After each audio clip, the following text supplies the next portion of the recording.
What is up, everybody? We are back in the house on a Thursday night, so you know what that is. That means it is time to toss one back Thursday, baby. Yeah, time to toss one back. You know what I'm saying? Get the cars bumping, the music thumping, and we about to enjoy some beers here. So it is the week of Oktoberfest. Spoiler, we may have some Oktoberfest beers here tonight with you guys, and hopefully you guys are kicked back enjoying some as well, or whatever you are drinking is fine. Just let us know, because you know it is all about you on Thursday night. Kicking back, find out what's going on in your world as we enjoy some beers or maybe some whiskey. I do have a little of the Basil Hayden to the side as well, so I may have that there too, just in case our buddy Skip shows up, because Skip is always trying to get us to drink some whiskey on the show. May have a little bit. I'm feeling it tonight that I may have a little bit of whiskey as well. So does that mean you're off tomorrow? No, I wish. I had a half day. I had a half day today, so maybe that's why I'm in a happier mood. I had a half day today, so that's a little bit of a break, which makes it nice. So back to the grind tomorrow, but just get through tomorrow, and I'll be good to go as we head into the weekend. And here on the weekend, it is Oktoberfest. As I mentioned, so Oktoberfest Cincinnati kicked off tonight, and officially going to probably be the biggest in the world this year. So everything is taking place. I'm on the fence if I'm going to go down there or not. I was going to go. Now the wife's worried about me going because there's going to be so many people there, and we're like hot zones. Like Kentucky's at the highest level they've ever been with the pandemic. Ohio's like right there as well. Mm-hmm. So, I mean, I'm vaccinated, so I'm not worried about that or whatever as much, but, you know, you just never know what can happen. I mean, you do have a few breakthrough cases, even though you might not be at death's door. I don't want to feel shitty for a day or two either. So, I haven't fully decided, so I'm going to do it. If I do, it'll probably be Sunday, because Saturday, old rivalries renewed. West Virginia plays Virginia Tech. Old shades of the Big East, so I'm not sure how the game's going to go. I probably would be better off going to Oktoberfest, because we're probably going to get our butt kicked the way we flubbed against Maryland, but we'll see what happens. And I got to run a few errands, which means I might end up at Jungle Gyms on Saturday. Not that I want to go to Jungle Gyms. I'm just out that way. Nobody wants to go there, but I have time to kill. I'll be in that area, and I'm like, well, let's go over. But I'm to the point now, because I have so much beer in the cellar, it's more about, let me see if they got anything unique, right? So it's not about just buying beer of anything. It's got to be unique now, and it's got to be something I can sell. So that helps to limit the selection there. You're looking for stuff you don't usually see. So what you're saying is be on the lookout for a Jungle Gyms video this weekend. That's what you really mean. When we sitting there crying because I'll spend more money I don't need to spend, but we'll see what happens. And the next weekend, I'm actually going to be up at Dayton for a few hours, and going to finally get a shout out to the Barrel and Tap House up there. I talked to them online. I'm going to swing by and check out their place. They have a great, outstanding selection of beers that are always showing online. So looking forward to stopping in there again. Probably get beers I don't need, but we'll see what happens. But I mean, I'm not really sure anybody ever says that, do they? That you don't. I think people say it. I don't think they mean it. I think people say it. That's what I'm saying. You might say it, but is it really true? It's like at work on happy hour. Okay, I'll come for one. Nobody ever comes for just one drink. It never works out that way where it's just one drink. You know you're there longer, but you still say it. Oh, I'll come just for one. You're like, yeah. It's like me when I'm going to go out for a beer with my brother or some of my buddies. Like, I'll be back in a little bit. She's like, why do you say that? You know it's not just a little bit. I'm like, I don't know, just because it sounds better. 3 hours later. I feel like you say it because you're trying to make the effort. It's all about making the effort. Whether or not anybody believes it, that's not up for you to decide. That's for them to decide. But you're at least going to say it and put it out there. I figure you say it. Then if you come home early, they're like, okay, you just said for a little bit. So it's like, it's no surprise. If you come back early, it's not as much of a shock. You don't tell them you came back early because they were closed. That's why you came back early, but you don't tell them that. That's usually what happens. That's usually the reason why. It's like, we can decide to call tonight. It's like, they were closed, weren't they? I didn't say that. So but the wing place we usually go to closes at 10 now, so it's like, okay, we'll at least be home by 10. 30-ish. They usually have to kick us out. Yeah. Right. Exactly. It's like 3 miles from our house or something. But if I do go to Oktoberfest, I'll have to get some more pins, of course. Ooh, there you go. For the hat and everything. As you see, that's the Oktoberfest hat I usually wear down there. Could never get to a point of fully wearing lederhosen. I don't know if I could ever do that, but I will wear a hat and some neat little trinkets you get. And of course, some of the local brewery pins and stuff like that. I got Lord Hobo on there. That's not really local, but we got a good guy, Eric, that works up there at Lord Hobo. Got Arbor Brewing, got Bell's, Fatheads, Delirium, so 50 West, so good breweries, West 6, so nice little things you pick up there. And I got a jacket too with some of the flair as well. So when you go out in the fall, like this little jean jacket, you try to rock the part. So shout out to Vanessa in the house. What is going on? Great to see you as well. Gilbert's in the house. Cheers, fools. Good to see you, homie. EG. And what is going on up there in Canada tonight? Bart's in the house. What's going on, Bart? Good to see you. Cheers. Bart? Yes, everything is well here. Hopefully it is on your end also. And I have both your reviews done. I just haven't uploaded them yet. So Bart, when I was in New Jersey, wanted me to check out 2 beers that he gave me, the Ballantine Ale and the Pabst Extra Hard. And I've actually recorded those. I just need to put them up on the channel now. So would appreciate you there as well. And Bart says, something on my screen. Oh, that Basil Hayden is nice. It is, right? Yeah, that was part of a 3-pack I got with that. The turn around, take a look here. I got something with a 9-year. I think I drank all the 9-year though. The Knob Creek 9 and Jim Beam Dark or whatever. So it was a 3 whiskey pack that I got, which is pretty cool. And James, what's happening? Cheers. Hey, y'all, stay safe and get vaccinated. Yeah, you got to, do what you got to do, right? Stay safe and be protected. And all these different stories that are popping up about people saying, I wish I would have done it. I mean, I don't know. Hindsight's 2020. Hindsight's sometimes kicking the ass, too. I'm just saying. I'd rather just get out the way and not get the kicking the ass. But that's just me, But as far as beers, did you want to start with one? Did you want to start with the Rhine guys? Do you want to? I don't care. Or do you want to do? James said, no, how are you not Oktoberfest beers yet? I mean, it's like the second week of Oktoberfest. Gilbert, how do you not have any there? Like, what's going on in Canada? You guys having trouble getting distribution in? You guys closing the border again? What's up? Our local brewery that we go to all the time, Our Lady, they're doing their Oktoberfest on Saturday afternoon. Yeah, but I mean, is there other stuff? The beer stein, the beer stein hoisting, the stein challenge and stuff. Yeah, they're doing a few things like they did it last year too, and they brew their own. They brewed their Oktoberfest. So, but is there other stuff? Is there other stuff going on around town for other places? No. Like, I mean, there's what about Against the Grain or? Yeah, there's a lot of breweries that are doing their own like our Oktoberfest festivals or whatever, kind of like this one. I mean, there's several that's going on, but nothing like what you're gonna see over the weekend if you go.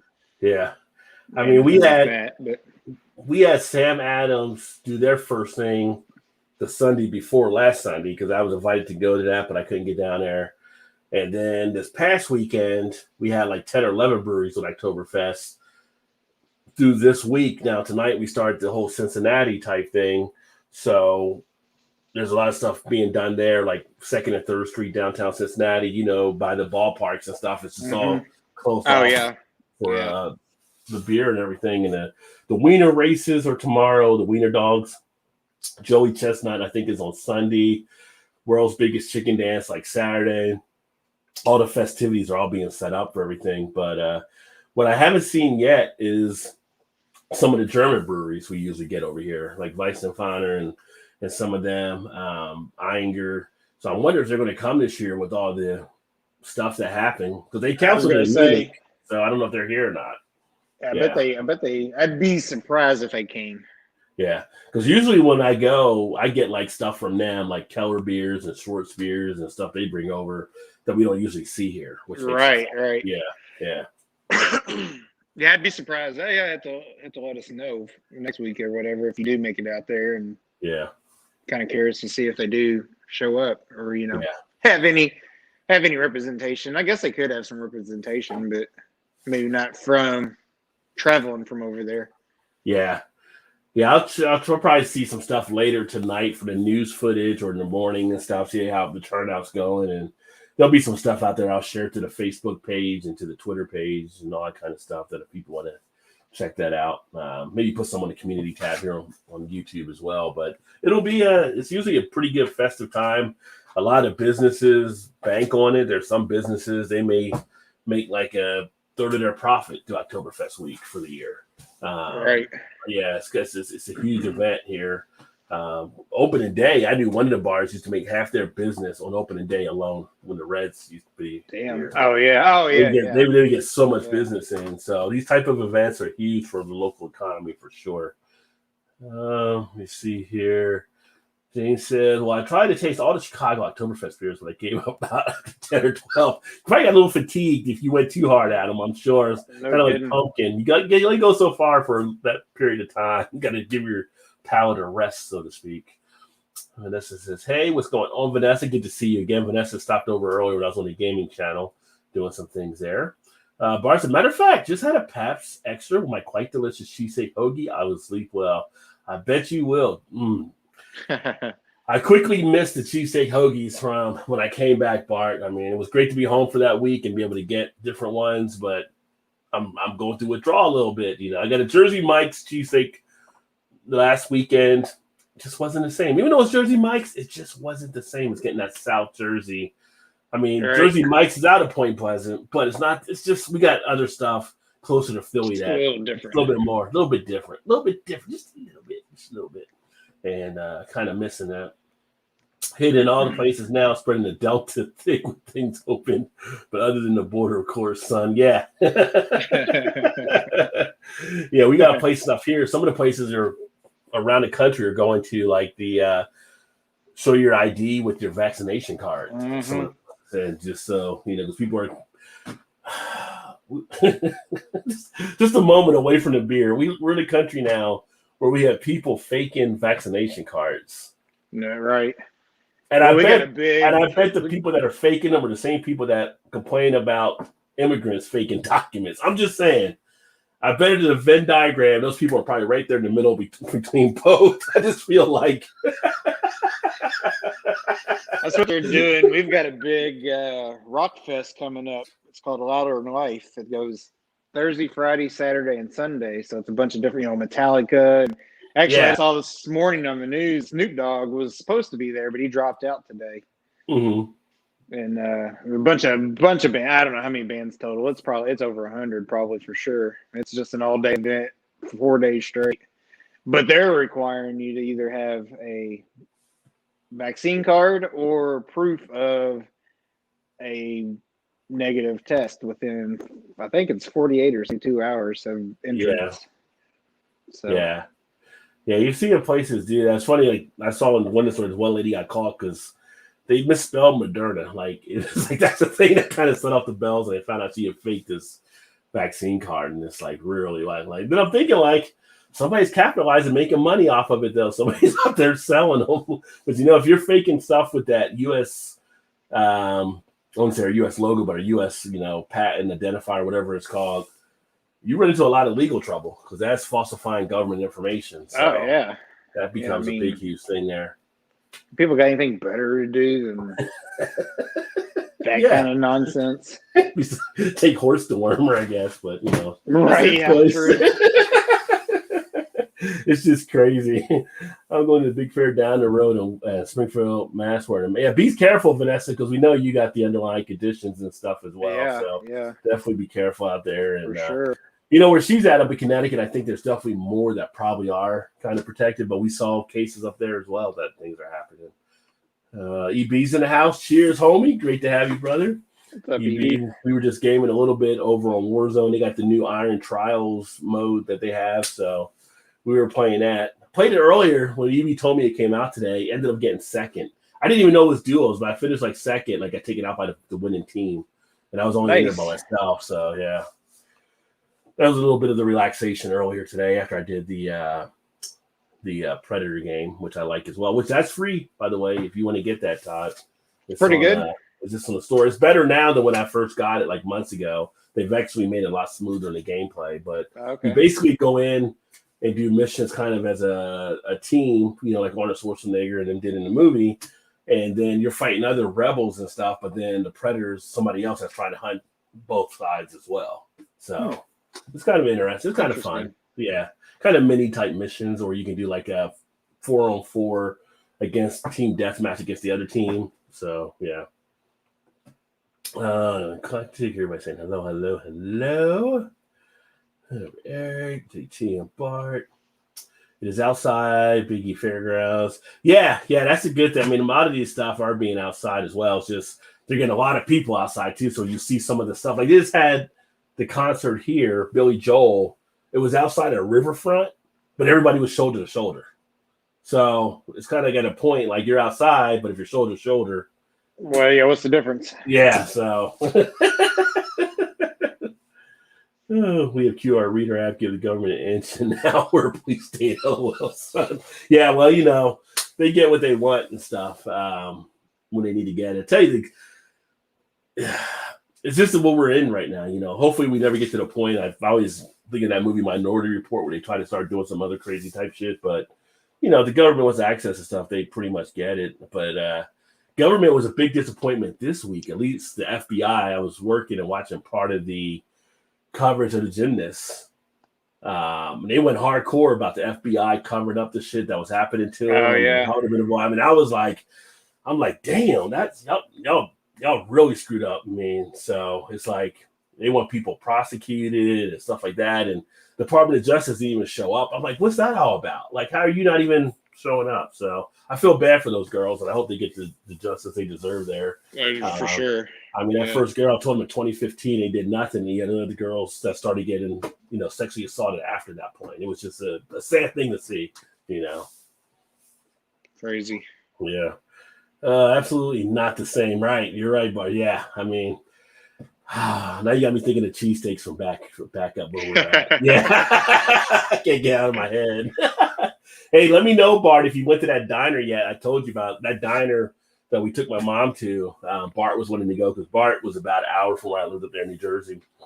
And big portions of food. Like, you think this, like the diners in New Jersey, you think they're imported from Chicago or something with the portions of food they actually give you. Just hanging off the plate type stuff. And it was just like cheap. It was like, $10. You got like ribs hanging off the damn side of the plate or something like that. It's like, how are you affording to do this? Like, or how much are we getting screwed by other restaurants? That's it more than anything. Right. Because I guess I couldn't get this much at a Fridays. It'll be twice the cost. You know what I mean? Oh, yeah. That's exactly right. That's what's good about those little mom and pop kind of diner places. Like, they're going to serve it to you, and it's going to be usually reasonably priced, and it's going to be way better than any of those other chain places. Oh, yeah. Hopefully I won't get anything. This will be October 1st part of the day. Yeah, I mean, definitely hoping that it's just, it's just, concern just to make sure you're careful out there. You know how it is. And we definitely want you around for a long time, Vanessa. So that's why we're just saying be careful. What's up, Gavin, ladies and gents? Hopefully it's all good on your end. Good on our end. Hopefully good on your end as well. Speaking of good, I need to crack a beer open too because I've not done this yet. You got the Rheingeist there? I can grab it. I grabbed something. If you want to drink that one now or drink that one after? We can do it afterwards. That's fine. Okay. Which one do you got there right now? This is the Upland Oktoberfest. I'll get you up there so you can see it. So Todd's got the Upland Oktoberfest beer. The Life of Das Fest. Bavarian style lager. See, that's my 6.7. I thought it was a little more than I thought it would have been. Yeah. Yeah, that's a pretty good size for an Oktoberfest. Yeah, I didn't realize it until I was looking at it earlier. Of course, pours out your normal straw kind of golden color. Yeah. Not a very good pour. There's big O head. That's what she said, right? Beat me to that one.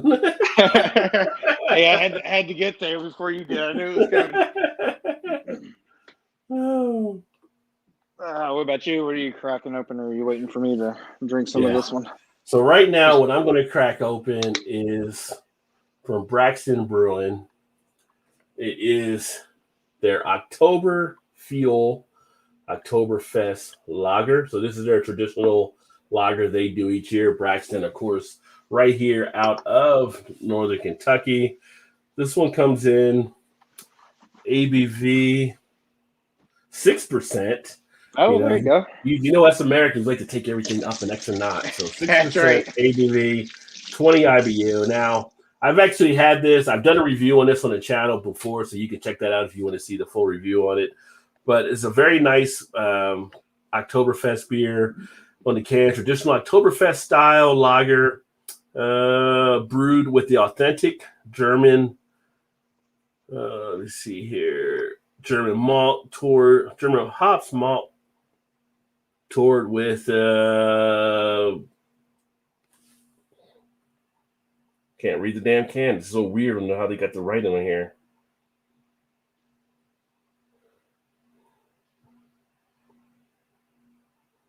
I don't know. It's perfect beer, it says, for Proston, but touch of noble hop spice is what it is there. German way malt forward with a little touch of spice. But the way they have that writing on there, like when it gleams on, it's like they should have something better for the print to stand out. I hate when some of these cans like have these little slight things like. And they make them hard to read for sure. Yeah. Like that one. It just, if you don't hold it just right, it's like. Yeah, it's like the light and everything messes with it. So it just kind of makes you feel blind or something.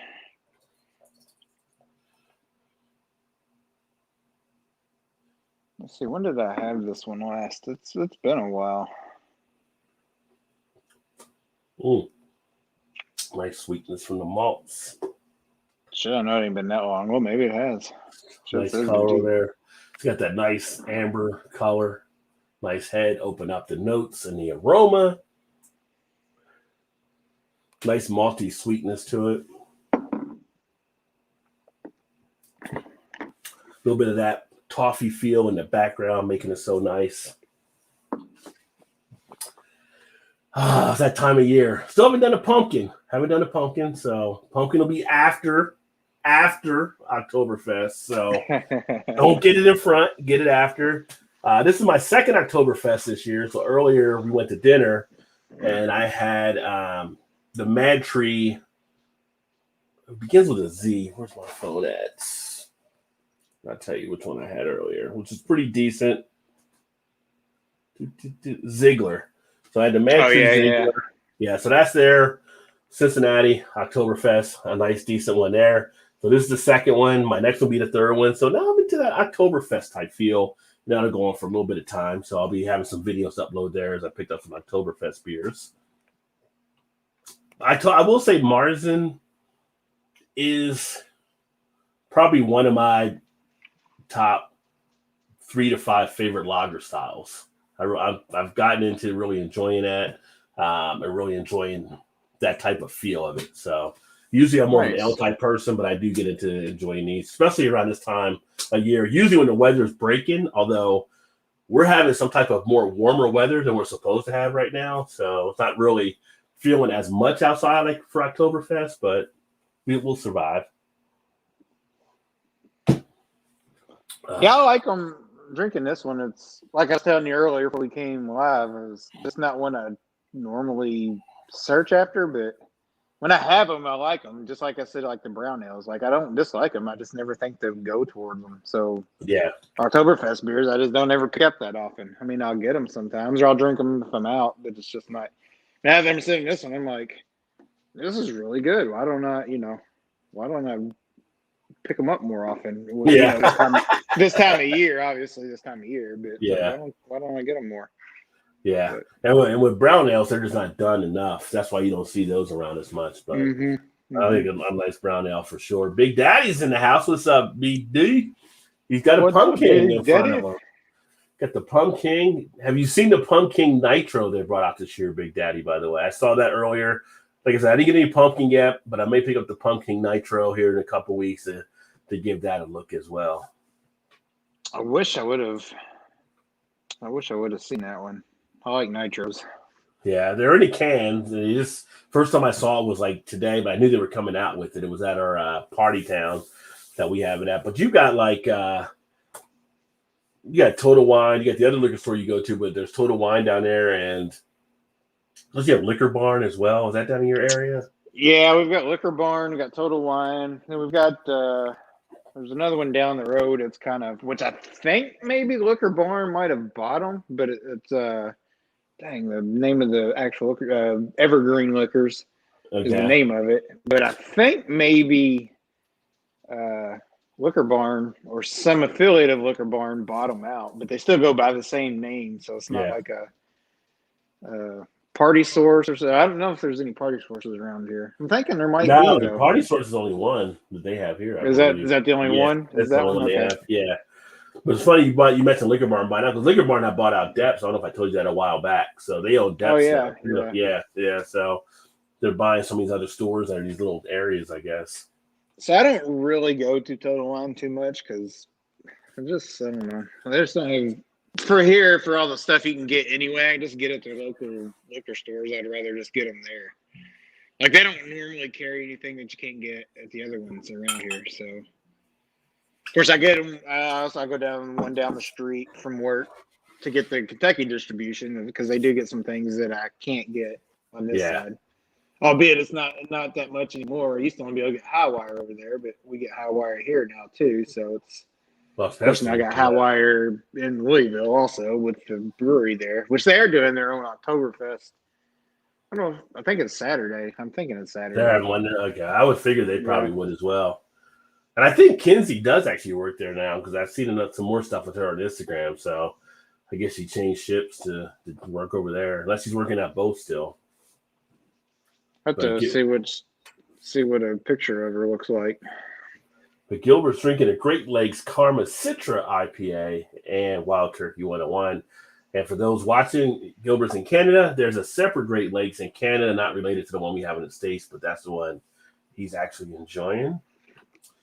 Vanessa's is going to DJ at Fridays every week for a few years. Sue them for hearing loss. It can be loud at Fridays, yeah. Last time we went to Fridays, I kind of wasn't really thrown back by it too much. It was kind of like, I feel like they lost a step or something. So, but it's a chain, I guess. You go through different things like that. I like to go into more like the mom pop type restaurants rather than some of these chains, personally. Most of the fest beers I've been drinking range between 5.8 and 7% ABV. Well, there you go. Yeah, like I said, here for us, we like to turn it up a little bit more. It's like session beer in the UK, 3% or whatever. Session beer here, 5.5. You know, it keeps rising every year. It keeps rising out. Used to be what, like, well, I guess it was 5. I guess it was always anything over 5 or under 5 in session. But now it's like, maybe 6-ish. I don't know. These are probably session beers now. 6.7 and 6%. It's like, those are sessions. Yeah. Gavin's was saying you have too much head. Oh, he said to pour it gently. Well, the thing is, I mean, you poured it nice flow. You don't want to pour too fast. You don't want to pour too slow, but you get that 45 and you kind of lighten up as it gets past the halfway point. I mean, but like Todd's 45, but he's either Todd's now. Todd settled rather quickly, just like mine did. So yeah. Drinking that Cryo Stash Imperial, good stuff. And Miller says, "Thank you, Bob." When I did that, like people that run their Miller and everything, which is fine. But I like the Cryo beers when I had them. But I had a couple people saying, somebody had said, "Oh, that's A and B and B." Actually, it's Miller. But some of these big companies are going to have people under them that still make a decent beer. A lot of people have been liking that Cryo beer, so. That is a tasty one, Bob. I actually have a review of that here on the channel if you haven't seen it, but I like it. I got the mixed 12-pack when it had the Cryo Stash and it was like Tango and Cash, Mango and Stash, and the other 2 flavors, whatever they were. So yeah, Cryo Stash, Vanessa. Cryo is a hop, and what they did is a beer from each of them using that hop, so that's where the Cryo comes in.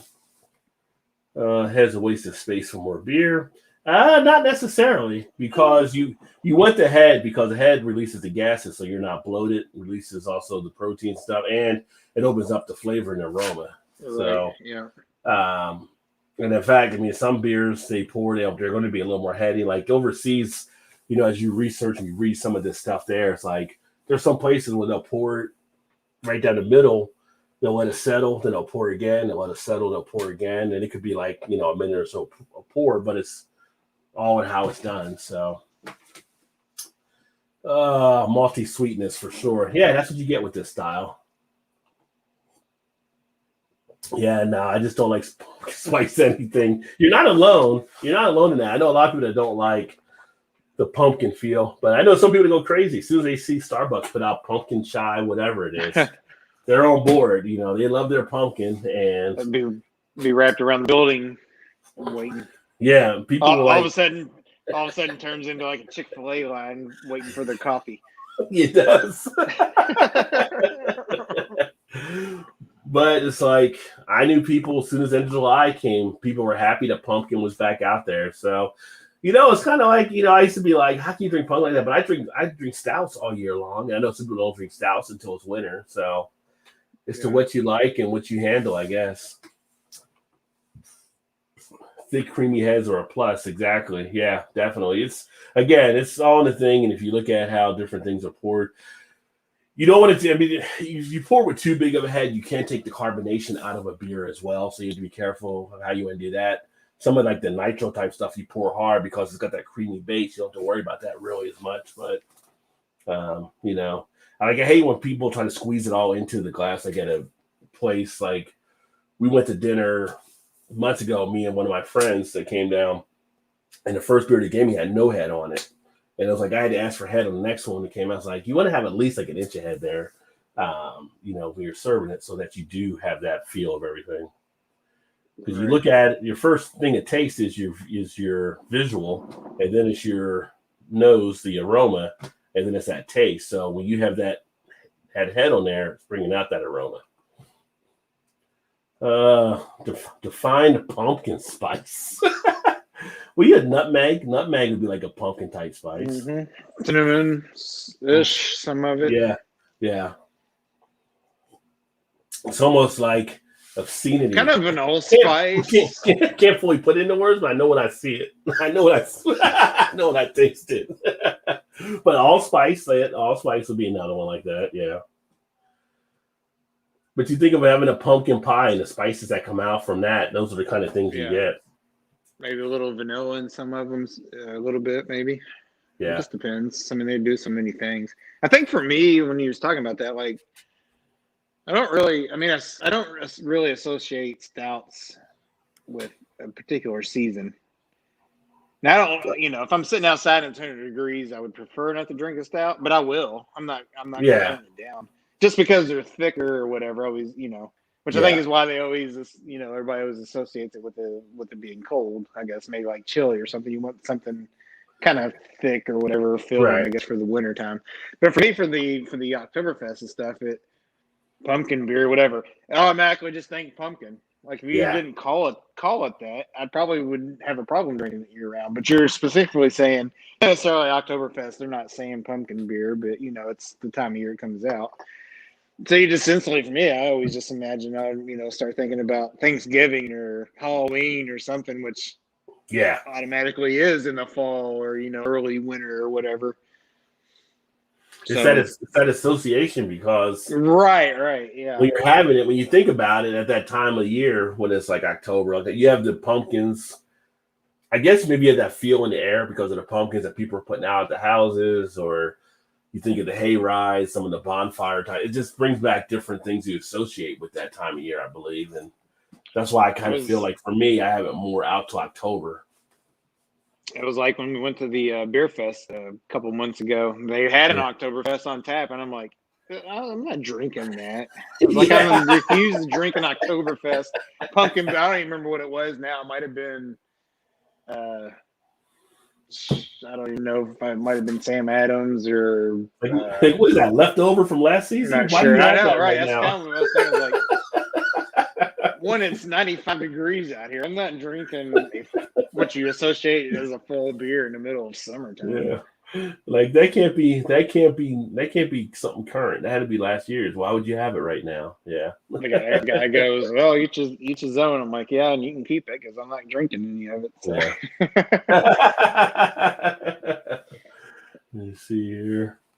Cinnamon, nutmeg, allspice. Yep. Those are all like Vanessa, like the pumpkin spice when you think of it. About there. As it heads on the pint of beer normally sent back and filled to the I don't know, not where we're at here. I mean, not the way if you're serving an actual beer, there should be a head on top. So I don't know. I know some people ask for that at some places, but yeah, it should be a head on top. Like it's not about trying to get on there. It's supposed to be an experience and stuff with it too. And like I said, I wouldn't want it without the head where you're gonna be all bloated and not getting all the full flavor and aroma. Right. Now if it fills up like half your glass is head and the rest of it's just liquid, then yeah, I can see that maybe. Yeah. But if it's just a little, an inch, it should be like a proper pour or something. Yeah, proper pour is like 2 fingers or so. Yeah. Yeah. Cloves and ginger. Yeah, I can see that. I can see that a little bit. Although clove and ginger can actually get more to Christmas with a lot of the ales that come around there, like a lot of Christmas type ales, who get a lot of feel of that in there as well. And the Belgians. Table and Vine, Total Wine, other really large one. I can't remember the name. Yeah. Well, the large ones get, like I said, that nitro I've seen if Todd might have down there. He's got one of those spots that would have that for the pumpkin. I will have to run back into the Total Wine because when I was there, I don't know, a couple weeks ago, just to see what they had. I was telling you they had the Elysian 12-pack of pumpkin. I guess they're all they're pumpkin beers or whatever. Right.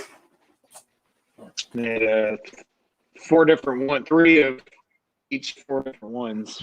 It was only like $19. I thought that's not bad. I hadn't had, but I've never seen them that you can get is just like a 6-pack or singles. That was just in that variety pack. Yeah, so, might have to go back and pick that up just because I haven't had some of them. I can't even think of the last time I had pumpkin. It's been a while. But Bart, the diner was Pandora's Diner, which it was like on, I want to say 130 towards almost like Cinnamon, I believe, pretty much. But great diner. Sipping Pseudo Sue now. Look at Big Daddy being all fancy tonight. He's got the Pseudo Sue out. He does love those though. That's some Basil Hayden's. I see Rod J. Bart. What's up? Yes, it is. Little Basil Hayden's to actually enjoy tonight as well. I like to mix it up. You know how we do. That's how we roll. Saw local bourbon at the Costco liquor location. Well, I mean, Costco, they sell alcohol here in Kentucky, so we can definitely get that. And a lot of people talk about their Kirkwoods being really good. That's what I was just getting ready to say. They said their Kirkwoods or Kirkland. Kirkland is actually. Let me look this up because I took a snapshot of it just so I can remember. What the hell was it? They were saying it's actually like a brewed by. Dang, who the hell was it? Let me see if I can find this stupid. What I do with it? It's back here somewhere.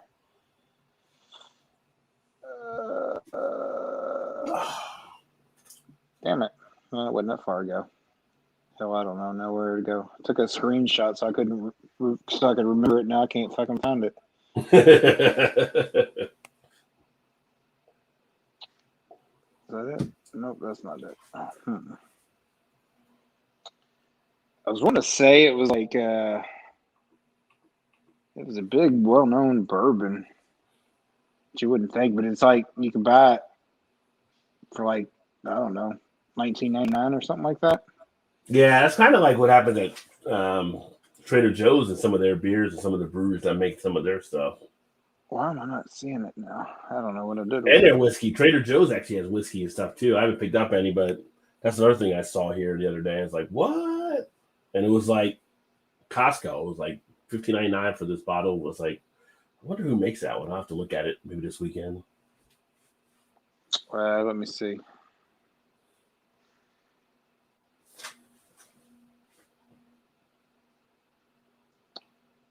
Golly, why is it? I can't think of the daggone name of the bourbon. It's a pretty well known, Was it pretty here like in Kentucky or pricey bourbon, or not? I was going to say super pricey, but it wasn't like Elijah Craig or something like that or somebody? no, it wasn't Elijah Craig. Golly, the name's is escaping me. I know I took a picture of it. I can't freaking find where it was at. I don't know. Good story there, huh?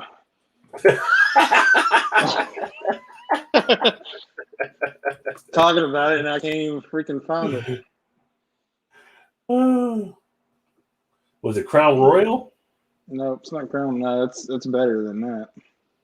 Wasn't I want to say like Alexander Murray and Macallan Distillery? I was trying to look it up online, but it didn't come up on there either. Let's see.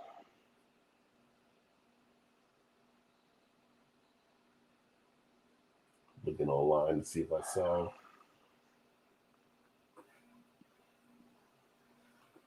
It says why you should buy Costco's signature whiskeys. Forbes had a piece on it. It said Costco own proprietary brand, Kirkland Signature. Just take a look through here. It was. Oh, let's see. Well, this says who is Kirkland bourbon made by? It says Jim Beam, but I don't think that's not what I was thinking of though. It's not. Well, Crown Royal does make one of their whiskeys. Look on this. Their small batch was like Elmer T pops in my mind, but it wasn't Elmer T. I know it wasn't that one. And as soon as I see it, I'm gonna be like, "Son of a bitch!" Why couldn't I think of that? Because they say like their vodka is made as a Grey Goose, basically. It said Mike Williams, distiller at Tennessee Distilling Company, Tennessee Whiskey Company. They have some different ones that do some stuff. They said their Kirkland signature Tennessee whiskey falls between Jack Daniels and George Dickel. George Dickel, I just saw it. That's what it is. Yeah, their signature premium small batch, which it says here their price is $29.99, but they have another one that's like $19.99. But I think it's supposed to be like George Dickel also. Huh. But it gets really good reviews. Like I've seen some people do some like bourbon tastings and stuff on YouTube or whatever, and they've tasted those, and they said for the price it's like damn good. Like you can't beat it for the money. Yeah, no, that's what I've heard about some of their stuff there, like the value you get. I mean, it's basically some top people that are making some of the stuff and putting it under kind of the brand name at a reduced cost. It's like some of the stuff you get at Kroger sometimes that you can buy that isn't much different than what you would have got for the name price, but they put it under a private selection or something. Bar said Thomas Meadow, what's happening? Wayne's in the house. What's going on, Wayne's here, my friend? What's up, Wayne? Terrific Thirsty Thursday. What's up, Rockin' Rod and Thrash and Todd? Cheers, fellas. Here's our friend down there in North Kakalaka. Like Red Robin to make it bliss in my tie. I haven't been to Red Robin in ages, but usually I just get beers and stuff there when I'm having like burgers or something. But home at the bottom was fries. Wayne says, what's going on, chat peeps? Bar said, greetings, Wayne. Just pick that pack up. Most of the crowd beers have been good. Yeah, that's what I'm saying. Like, I had someone that commented, like, well, it's owned by one of the big companies. Yeah, I mean, I still get stuff that I check out that might be owned by a big company. It's like, do you not buy Avery Brewing because they're owned by a major company as well, whether it's here or overseas? Or do you not buy Elysian because they're under AB and Bev? I know people that still love Space Dust, and I can tell you their Night Owl is one of the best pumpkin beers out there. So companies are owned by other companies that might be big, but they may leave them alone, let them still grow. And I don't put as much into them as I put into some of the smaller ones I want to see succeed, but it's fun to go back and have some of those also. Right. You'd be surprised that how many people probably don't realize that they're owned by Anheuser-Busch or Miller or Coors or whoever, Yeah. Yeah. because they still go under their same, they still go market the same label. So, plus you just, how would you know, really? It's not like they market any of those as like Anheuser, like Lycian is Anheuser-Busch or whoever, Yeah. makes them or owns them. Yeah. Like they just, oh, okay, it's not on the can anywhere. So, Yeah. The only plus you time just know, the only time I find it bad is when they take up space, like say in a bar with the taps, when people are trying to get like the local breweries and like that, but they can't get them in because Bud will be like, well, we want Bud and we want Bud Light on and we want Elysian and we want, some of these other companies under us on there as well. And then other local people can't get on the taps because Bud has crammed the tap space. That's when it's like kind of bad along those lines. But if you're going out to a store to pick up stuff, once in a while I go back. I mean, I made a thing on the podcast a couple of weeks ago talking about Modelo, who's another major company, but they got like a tequila barreled beer and a bourbon barreled beer for their ale that I would give that a taste, or their lager rather. I'll give it a taste and see what it tastes like. I mean, I'd be interested to see how they do that one down. Session beer, Duval's 9% hop series. I've had Duval hops, and I can go with that. 9% works for me. It's all about what you can handle, right, Gilbert? So pretty much that's it. Yeah. There's a good part. I'm shipping out Boston Amber Lager from Jack's Abbey Craft Lagers and now drinking a Death to Kings West Coast Lager from 13th Strike Brewery here in Taylor, South Carolina. Cheers. Nice. Why did I think you were in North Carolina, though, Wayne, instead of South? I don't know why I thought that. You're in the South. You're not too far, maybe, from where AB is then. Jack's Abbey, good beers on their end. They got Oktoberfest beer. It's supposed to be pretty good. One of the guys I know, they do the Cold Brew podcast, and they were actually talking about some of the beers that they found on the list that were ranked high for Oktoberfest beers, and one from Jack's Abbey was also on that list. So I've enjoyed the couple that I've had from them. A little beer shortchanged if it's most of it is head. Well, see, that's the thing. If you got a can and you're getting 12 or 16 ounces, you're still getting it out. But that's why, the pint, you have the extra space. Like here, for instance, Rock Bottom, they use like what they call like the true pint glasses where they're 20 ounce to leave room for the head and stuff in there, so. Right, yeah. Which it should. Yeah, right. Wayne says, hello, Bart. There's Skip. What's going on? Says, Evie guys, what's happening? What's up, Skip? Just relaxing here on a Thursday. What's up, Skip? Now, I will say, though, to Gavin's point, there are some things where some of the bars do shortchange you in what they consider a pint glass, because like this glass here is like 16 ounce, but there's some of them they have that are like 12 ounce, but they'll charge like for a pint or something, and it's not like a full pint that way. Oh yeah, that's kind of like your standard kind of bar glass, really. Yeah, like the shaker pints. Smaller. Yeah, I got some here. It's kind of this style of glass. Right, but it's not full 16 ounce. Right. No, I mean it's only a 12. What they call a 12 ounce glass. So you're not even getting a. You're not getting a full 12 ounces out of it. But they'll say a pint or whatever. So. Right. Yeah. Yep.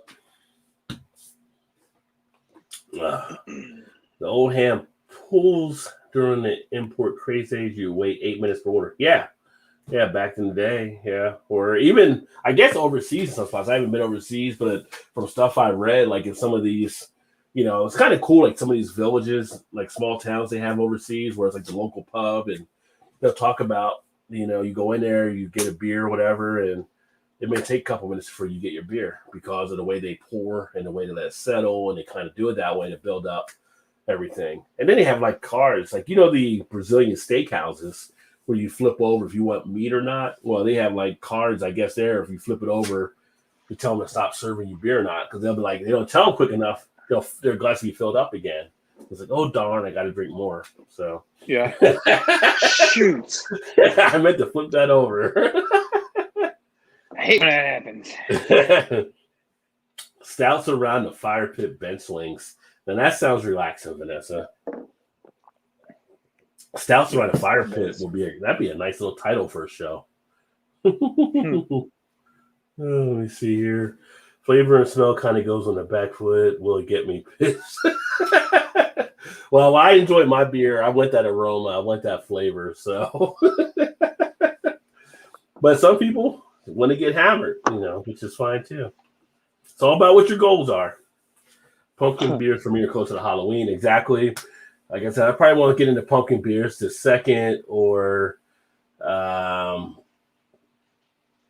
third week, maybe October, before I start kind of drinking some of the pumpkin beers. Yeah.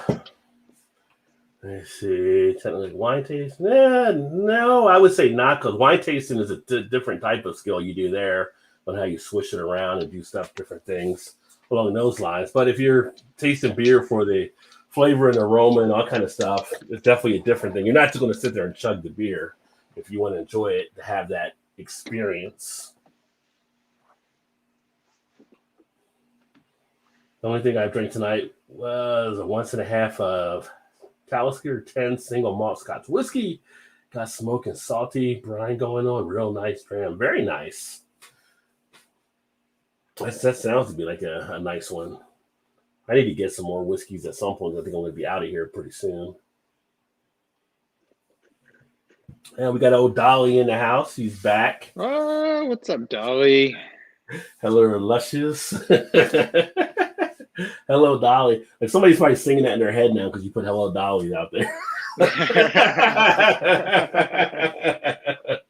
Sipping Pepsi, watching He She's.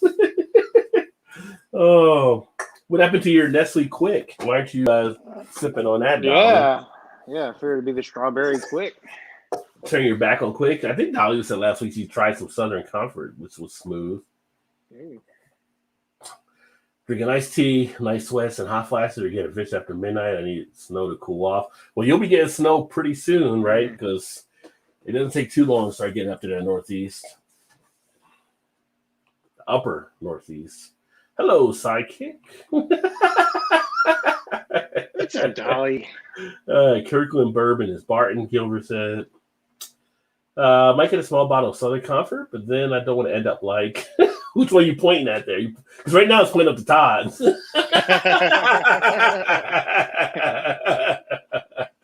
other one's not here tonight. Which would fit? Would be fitting. What was the most expensive liquor you consumed? Ooh, I don't know. Actually, I never really paid a high price for any type of liquor. I mean, one time when we were working, we took a rep out and he got the Johnny Walker Blue that we bought for the table, but that was just like a work type thing. Nothing really too crazy. I've never really gotten too crazy on any of the major stuff. I almost bought a Utopia one time, but I didn't end up buying it. But that's like $200 a bottle. Yeah, that would probably be mine, although I never did pay any of it for it. But no, you just drank the whole thing. Yeah, I drank the whole thing.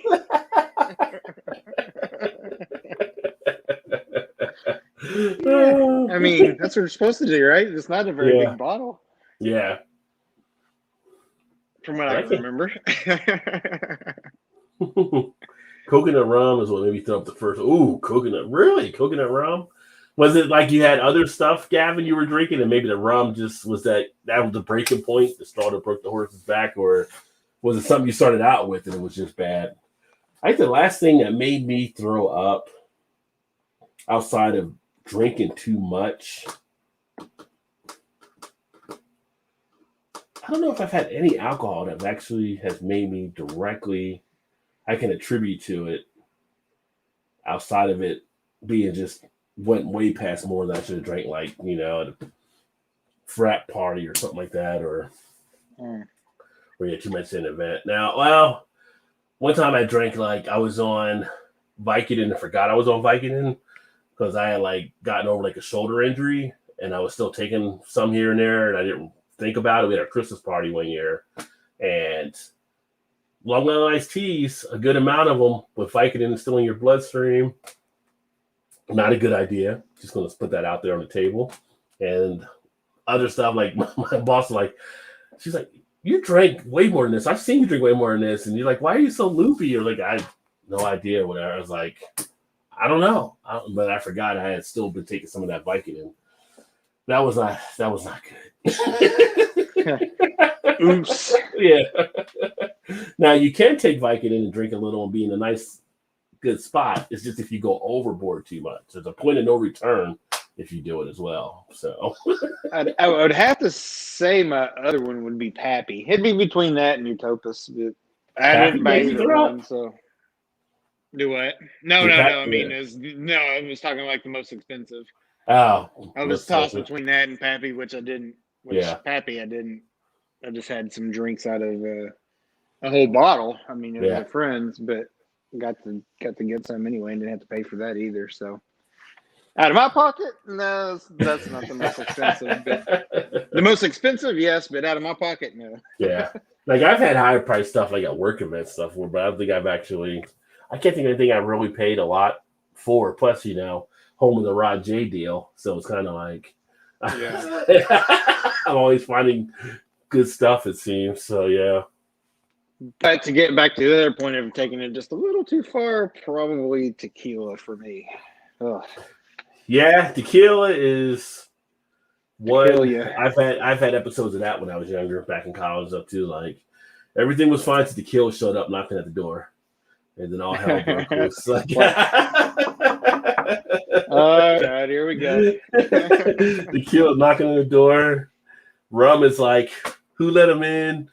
Vodka's like, you got to go ask Jen. Jen is the one that was watching the door, and all hell broke loose. So yeah. It's like, when did this amusement park show up in my bedroom? I don't remember this ride. He's like, it's me, Tequila, your little friend. No, you cannot come in, Tequila. You cannot come in here. You're not welcome. You don't like tequila no more? Tequila's that party record. Yes. You start with tequila, stay with tequila. But if you have other stuff going on, cut tequila out. Tequila out. That's right. Yeah. Lose tequila's number altogether. Yeah, tequila has to be the first one in the party if you're going to party with tequila. Liquor purchaser at Costco is actually the most powerful person in the liquor industry. Oh, wow. Well, I mean, considering the access they can provide, that's probably why these distillery stuff work with them, because they have such access for people that, and their people are pretty loyal that shop there, I know. The cool thing about Costco, though, with alcohol is, at least here in Kentucky, you don't have to be a member. You can just walk in. You don't even need a membership. They can't do memberships for actual alcohol sales.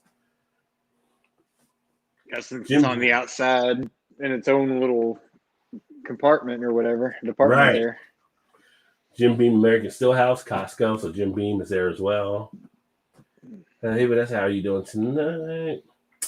CR's Canadian Sun, and they got rot shit. It's gut rot shit. Canadian Royal, Crown Royal rather. I can't talk right now. Buffalo Trace. I do like some Buffalo Trace though. Crown Royal isn't that. I know Gilbert's, he's high up on the whiskey scale, but Crown Royal, when I used to bartend back in the 90s, we used to do shots of Crown Royal. It was really a smooth shot to do. Sampled some expensive wines when I was a waiter in the 90s, but I don't remember the details. Yeah, well, that's like when I bartended. It's like we drank some stuff and definitely don't remember all the stuff that we actually had there. Doing good, Dolly. How are you? I'm going to the shooting range, Vanessa, for the first time. Oh, look at you. I didn't even know they had that many shooting range where you're up there in PA. But when I was back home, Philly was kind of like the Wild West from what I was seeing on the news. So I guess you do need to protect yourself. I did drink about a liter of it in school. Well, maybe that liter of the coconut rum in school, that might have been to push over the point. Oh, nervous, but I have to learn. Going hunting with my brothers for the first time. Oh, wow. Never been hunting. I would always say I could go hunting. I just never had gone, but Me either. I think it'd be an interesting experience. They said if more people were hunters, more people would be vegetarians. That's probably true. Because they couldn't handle the whole handling of the meat, I guess, and skinning it and all that kind of stuff. But I'm going to crack open my second beer here. That's got that. Did you? Yeah. So the same one. Me and Todd actually had the same beer for this one, and this is from Rheingeist here in Cincinnati. Oktoberfest beer. It is on the bottom. Mine was actually canned 8/12/21, and their Oktoberfest Brau, not traditional but uber German, an autumnal brew. Bit of a dreamer, often hiking in the Alps to return brimming with the great ideas like those brisk hikes in the steep mountains. These Munich and Vienna malts will pump you up. 5.4% ABV, so this one's down a little bit versus the first one. Do you think that's part of the name for that one? Will pump you up, like Hans and Franz? Yeah, will pump you up. I think it's a play they had on that there.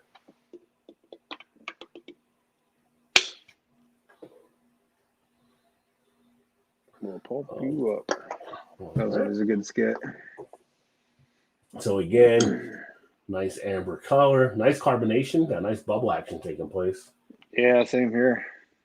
When was your? What was the canning date on yours? That was the 8/12/21. Oh, yours is fresher than mine then. By a month. That malt. Mine was 7/12. Got breadiness in play. Now this one is definitely more smoother than the Braxton one. It's got a nice little feel that lays down, not really highly carbonated. It's carbonated, but not overly carbonated. Not as much as a tongue prickle, but really just slides down the back of the throat rather easily. And that's what I pretty much remember on this one. And this one, if you guys are interested, I've actually done a review on this on the channel as well. So like on the channel page, if you go in that search thing, you can put Franz, it'll take you to that video. But it's a nice one. It's a nice smooth one. I'll say it's pretty good. It is a good one. To me, this one isn't quite as sweet as the Upland one I had. Had a little more maltier, sweeter feel to it than this one does. But still get a little bit of kind of an earthiness in there as well. Not as much of the toffee feel comes through in this one. A little bit of a grassy type feel in there too. But Rheingeist, they were predominantly in the past an IPA shop. And I felt like when they did this one, it was definitely obviously more malty because of the style. But I felt like they still had to put their little hop on it, that you still felt that part of it too, which is nice. So it's definitely balanced well. James said, watch the episodes of Drunk History on YouTube. Haven't watched that in a while, but that's actually a pretty funny show. I used to watch that a couple years ago, and it's pretty hilarious on there. One day he gets all of them actually doing their drinking and telling the stories. And then the guys are acting it out as they're talking, which is pretty hilarious. Drink what you like. Indeed. Mad Dog 2020 was a common thing around my area. There was only a few pounds. Yeah, Mad Dog 2020 was something around, I think, all of our areas at a certain point in our lives. And back in a couple years ago, we actually ran a test, like, would Mad Dog 2020 be the same now as back then? And Todd's wife, Shannon, sacrificed herself to taste it because she loved it back in high school. Yeah, not the same. Not so much. She questioned her high school. She questioned her high school choices after she tasted it. Totally, she was like, "What the hell was I even thinking?" Like, yeah, it was cheap and accessible. Yeah, we're trying to get her back to do a Boone's Farm to see if it's the same thing again. See what she thinks about that. She may be actually more acclimated to do the Boone's Farm because it's kind of wine-ish more. Right? Yeah. Yeah, I think she could probably do. She can do that one. She actually might like that one. I don't know. Who knows? Yeah. She might actually find that one to be okay. Yeah, right there, close to it. That's what it is. So right there, close to it. Di said, "I love cold." Few hour trip, really? I never think it took a couple hours, a few hours to get across South Carolina. I just think you shoot right through. But no, actually, when I used to back in the '90s, well, actually, early 2000s, I used to work for a company, and in the financial world, I had advisors. I handled North Carolina and South Carolina. Went down there one time, and we were down in Charlotte, and we went down into South Carolina to visit some of the reps, and some pretty landscapes down there. Charlotte was probably the cleanest city I think I've ever been in my life, at least at that time. I mean, it was like people took pride in that city. Like you didn't see trash rolling on the streets or anything. It was just like totally different than a lot of the other cities I've seen across the country. People were pretty kind. That's when they were still growing. I mean, they're still growing now, but that's really when they were hitting their stride. White lightning, et cetera, too. Yeah. And here in Kentucky, you can definitely find that in parts as well. Oh, yeah. Copper Legend, Oktoberfest from Jackson. That's what it was. It was Copper Legend they mentioned on the Cold Brew podcast. Yes. Have you had that one, Eric? They sounded, from what they were reading, like it sounded to be a really good one. The range is my go-to relaxation zone, Dolly. I've only shot a gun like I think one time when I was back in college at my friend's house. It was like a shotgun that we were shooting, which was fine, but just never been back to a gun range. 45 south of Asheville. Still got to get to Asheville. Oh, I know. Well, I've been once for just a quick in and out, but I need to spend a weekend there. Nickelbrook, Metalhead, double IP. Maybe that's what I look for if I go to Jungle Gyms this weekend. Is Nickelbrooks. I know they have Nickelbrook there, and I haven't had it, but I always hear good things about that one.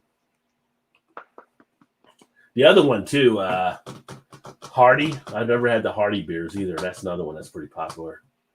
Turkey hunting in a month, very nice. One of my reps, he actually does turkey hunting. He does it like in 3 different states. He does it like in Tennessee, Kentucky, and Indiana, because each state you're only allowed to kill a certain amount. So I think one state you can kill like 2 turkeys, one you can only kill 1, and once they get one, they go to the other states. But they take a whole week to go turkey hunting. You should not be a really big fan of turkey. As I've gotten older, I've kind of enjoyed turkey a little bit more. It's got to be cooked right, though. I mean, you definitely overdo it and dry it out really bad. Yeah, if it's dried out, it's like, just give me the sawdust. Right. I'll put ketchup on the sawdust instead. Get a shoe leather. I follow Erie. Put ketchup on everything. Ketchup makes it all better. It's like Tussin. Yeah, if you're throwing some ketchup on some turkey, you know you've done screwed it up big time. Right.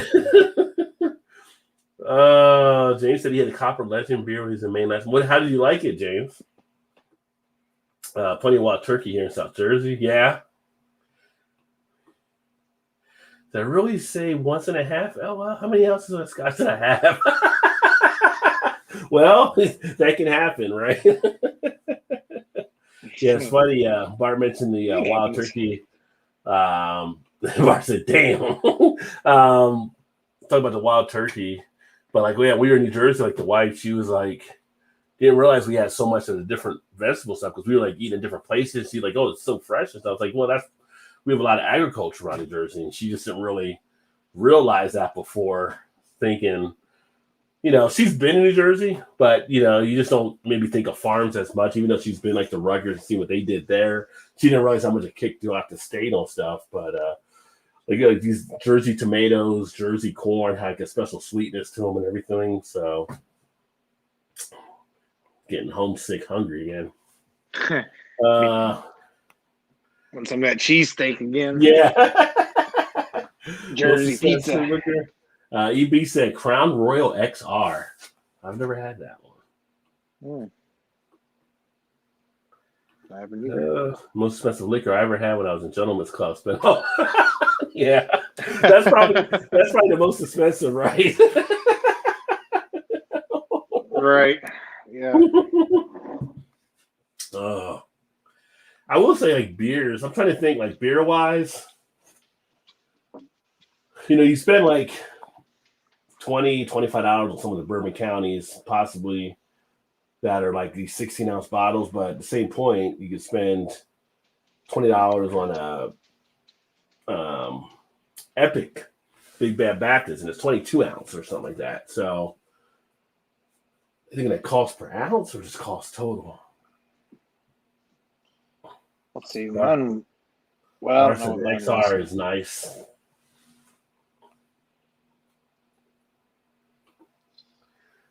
I haven't peaked from drinking so far this century. New Year's Eve 1999 was the last time. Well, you partied like it was 1999 then, right?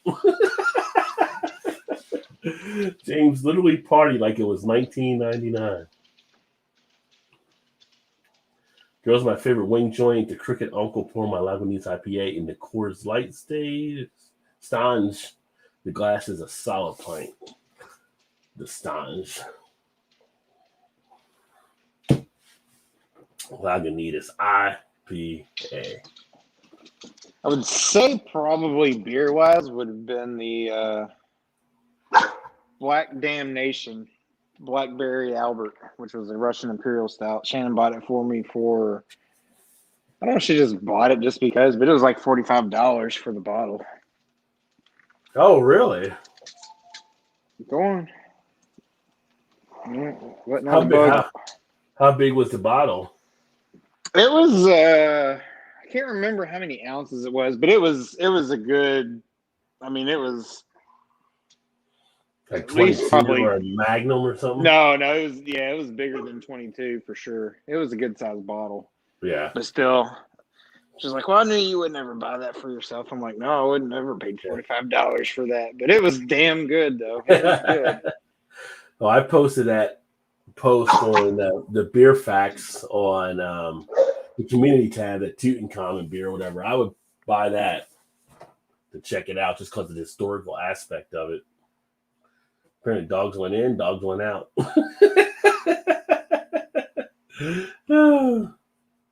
Todd's working the doors. She was barking, and then I let her out, and she just stands there and looks at me. I'm like, why don't stop freaking barking then? Go lay down. Go on. Go lay down. She gets noisy. I worked in a rich customer's house, and he had Louis XIII. I told the Polish cleaning lady that it was like $3,000 a bottle. She said, I'll drink some if you do. That was my most expensive. First. That's funny. My son, a Ryan guy, said local bottle shop at past because it was only 5.4. Yeah. Yeah, it's not a bigger ABV one, but you know, is it always about the size, James? Is it always about the size of the ABV? Depends on who you ask. But it's pretty tasty. My most pricey booze are Parker's Heritage 24, JW Blue, and Balbert 87 vintage. Nice. Well, Gilbert does a lot of whiskey games, so he's definitely paying some dollars out. Mm-hmm. That was a little eclectic. And I had some pricey DuPont's Christmas releases in the cellar, and they got me back into beers 10 years ago. Cooper Legend is a Oktoberfest, no question. Nice. Nothing like shooting a shotgun. So, no, it was great. We were shooting and stuff. And I've never had any problem with guns and stuff. I just never really been around anywhere to really have a need for them or to get them or use them or something like that, I guess. It's just, you know, it's never really happened. Cook the turkeys in the smoker, low and slow. Stop trying to make a meal in an hour. Yeah. Well, I one thing I would say I've never actually had that I would try is the deep fried turkey. I've never had that.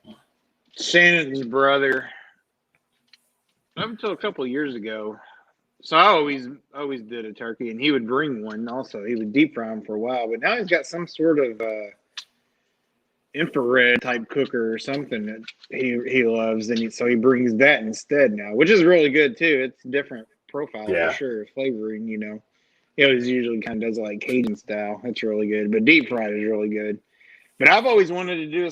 I always wanted to smoke one too, just for ours. But I've never know for sure how long to do it. How long do you cook a turkey on a smoker for, Vanessa? Yeah, because you got a smoker, right, Todd? So you could right. Yeah. Mm-hmm. Yeah. I'm always afraid. I need to do one and just do one before Thanksgiving just to try, trial and error. Yeah. I'm always afraid that I do it on Thanksgiving Day. By the time it's time to eat, I go to cut into it and the damn thing is not done. Of course, they have the popper thing on there, that the thermometer or whatever that they have built in that pops out. But I'm always thinking, God, I just don't want to screw this up somehow. And be like everybody's going, here's our damn turkey. Yeah, right. Be a Griswold Cut into it Thanksgiving. just... Yeah. Looks like we're getting Chinese, folks.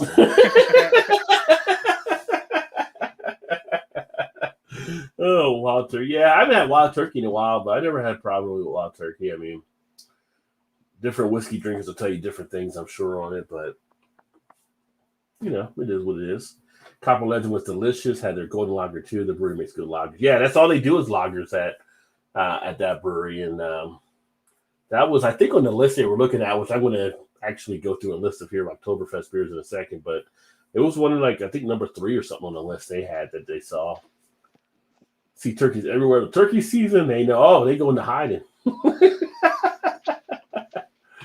Oh, Goblin is decent too, if you want a soft one.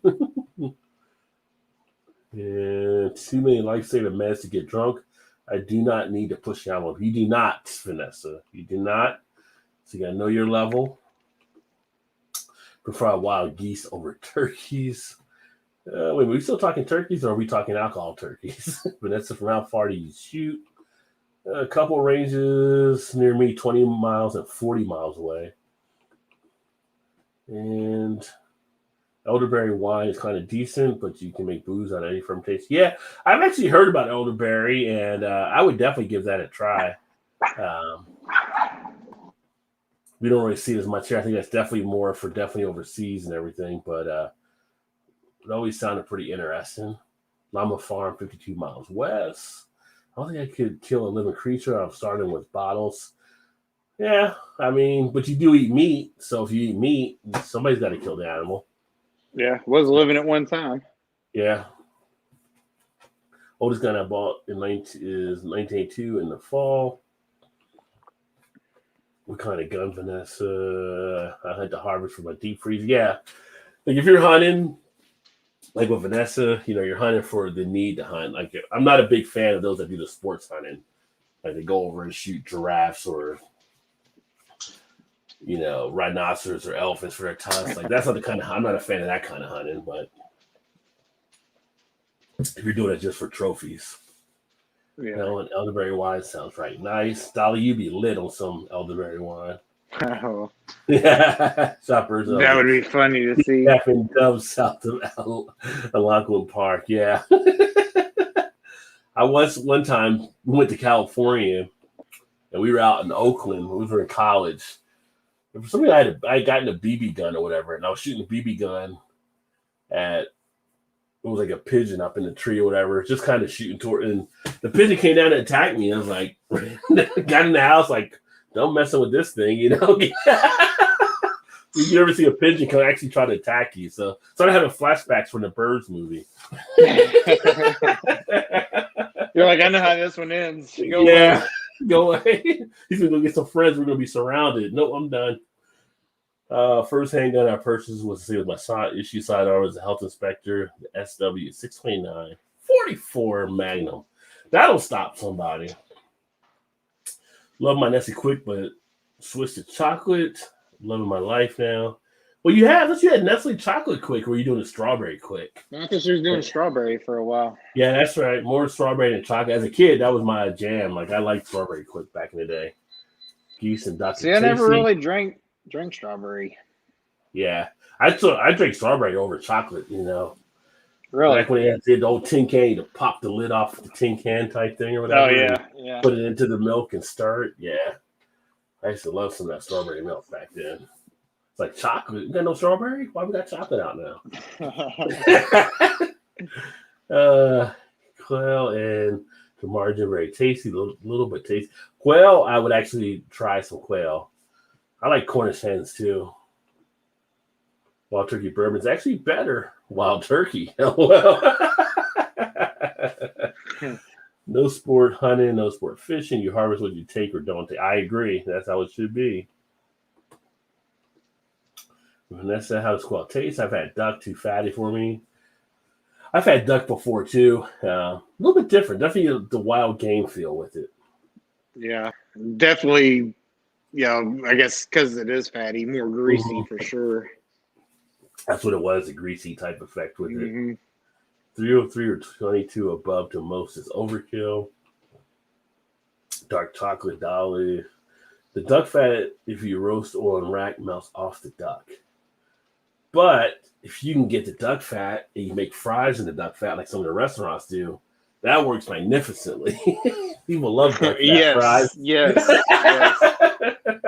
Duck fat fries or truffle fries. Yeah. Yes. Sign me up. It's like crack. Really, quail tastes like dark chocolate. You got some different things flowing together there. Quail, pheasant, and Mark's margin are pretty yummy. But that's when we went to a Thai place and my sidekick ordered. I was like, ew, but then I took a bite. It ravaged my stomach at night. Uh-oh. I think Dolly's got to watch out what she actually takes in. Nothing worse than those late night grumblings when you're laying in your bed. Yeah. You all right in there? You all right in there? Yeah. Do you like bear? I do love moose. Alligator tail, deep fried. The chunks is nice. Yeah, I've had the gator bites before. Never had bear. Never had moose. Me either. What is to margin? And braised quail is outstanding. Yeah, quail I would actually definitely give a try too. And no dolly, try dark chocolate cocoa. You guys are pure wilderness, wildness crew. It's nice to experience some of the different stuff. I mean, ostrich I like. I've had ostrich burgers before. Frogs and alligators are like fishy pork. Never did the frogs. Had the gator. When they had the frog legs, one of the places back in college that we actually catered and stuff, everybody's like, "Oh, did you try it?" It was like a New Orleans type theme or whatever. Like, it tastes like chicken wings, and I'm like, "Well, where's the chicken wings? Just give me the chicken wings. Yeah. Why do I even want? If they taste like chicken wings, just give me chicken wings." They actually do. I had some frog. Well, I had a frog leg a couple weeks ago when it was my birthday. So we went to this great seafood place that's been around for a long time, and they have. So me and Shanna, I ordered this like big fish platter thing and split it. So you get like a combination of things. You get fish, you get some shrimp, you get some frog leg was part of it. So I don't know what all was on there, but so I ate the frog leg. She was like, "I'm not eating that." I'm like, "Okay, I'll take it because I wanted it." It's pretty good. I mean, it does taste like. I mean, it's a little bit greasier than or fattier, I guess, possibly than a dark chicken would be, but they're pretty good. But they do taste like. I almost like to see somebody do a blind taste. So I think you can probably tell the difference just because of the texture and of the meat itself. But taste wise, there's not much difference from chicken wing. But I'm like you, why not just have a chicken wing? Yeah. So you have flashbacks to Kermit or something from your childhood. The only thing it is, they are kind of hard to eat because they bring them to you and it's just too late. Like it looks like they just ripped them off the frog and just deep fried it and gave it to you. Oh yeah, so it is kind of weird to see that. But that's like served up New Orleans style or something, right? But outside of that, they're pretty tasty. It's like when I went to New Orleans years ago and we ordered like peel and eat shrimp. They meant peel and eat shrimp. Like, okay, here they are out of the Gulf, all cooked. Go ahead, peel and eat. And it was like the head's still on it, the eyes, all kinds of. You're just like, y'all didn't do any of the work. Like, peel and eat shrimp up north. At least we start off with just a tail. Maybe we got to peel, but everything else is done. Nope, not down south. You got to do the whole thing there. So you're peeling it off. None of the work for you. The shrimp is looking at you while you're peeling it away. And it's just more work you don't want to deal with too. It makes you question, why do I eat this? Like crab legs, why do I deal with this? It's just too much work to try to get this little bit of meat out of here. No kidding. My daughter loves crab legs. I'm like, I like them, but I'm like, that ain't worth it. It's too much work. But some people got talents. They got skills. They know how to break them right down and get right to the meat with no problem. And Well, that is true. like machines. Yeah. Could it be the Thai spices? They can be pretty hot. Yeah, Thai can definitely be pretty hot. Dark chocolate Nestle Quick. Fishy pork, LOL. Yeah. Vanessa, I was like, oh no. Giggling for frog legs. Gigging for frog legs in Louisiana was quite a fun hunt. We netted crawdads too. I didn't do the crawdads either. I don't know, something about eating the crawdad and the whole system you have to go through. It just didn't seem appetizing to me.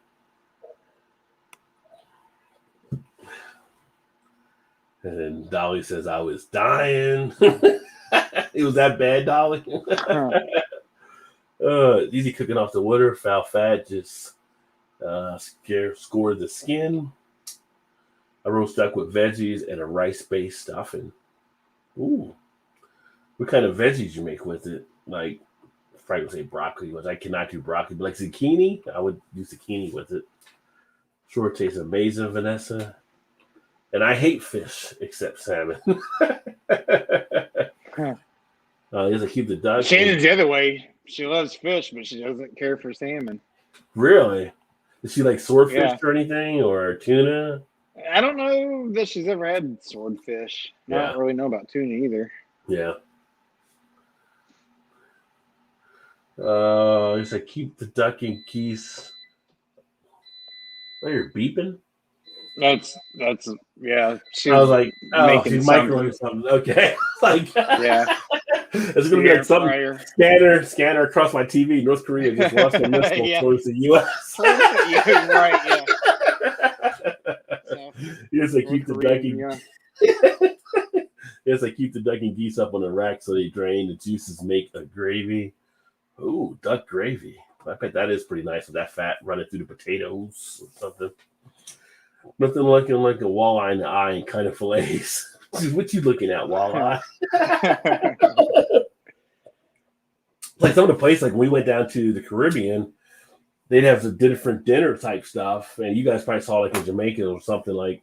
They'll bring out the fish, and it's like a fish, like the whole fish, but people cut away sections of it and have other stuff around and stuff like that. It's like that's always kind of weird to me, seeing like the whole fish just there, like the head and everything, but.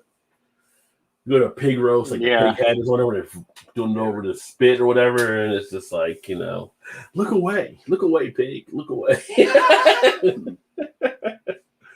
I remember the first time I went to Jungle Gyms and they had a whole like pig just sitting on ice. Yeah. Pig head and everything. It was like, look, they just slaughtered it and just laid it on the ice. I don't know what I was like, okay. Never seen this in a grocery store before. Yeah, in college, I had a friend that was a vegetarian that we worked with, and I asked her, like, why did you become a vegetarian? She told me, she's like, her parents owned a farm, and then one day she went to go actually bite her hamburger, and at the same time, a cow mooed on their farm. Oh, ever since then, she couldn't, like, eat meat again. Like, it just traumatized her, like... Funny, but not funny. Yeah. I mean, what would be the odds of that? I don't know if that would affect me as much. I'd be like, yeah, it's your brother. It's your brother. Yeah.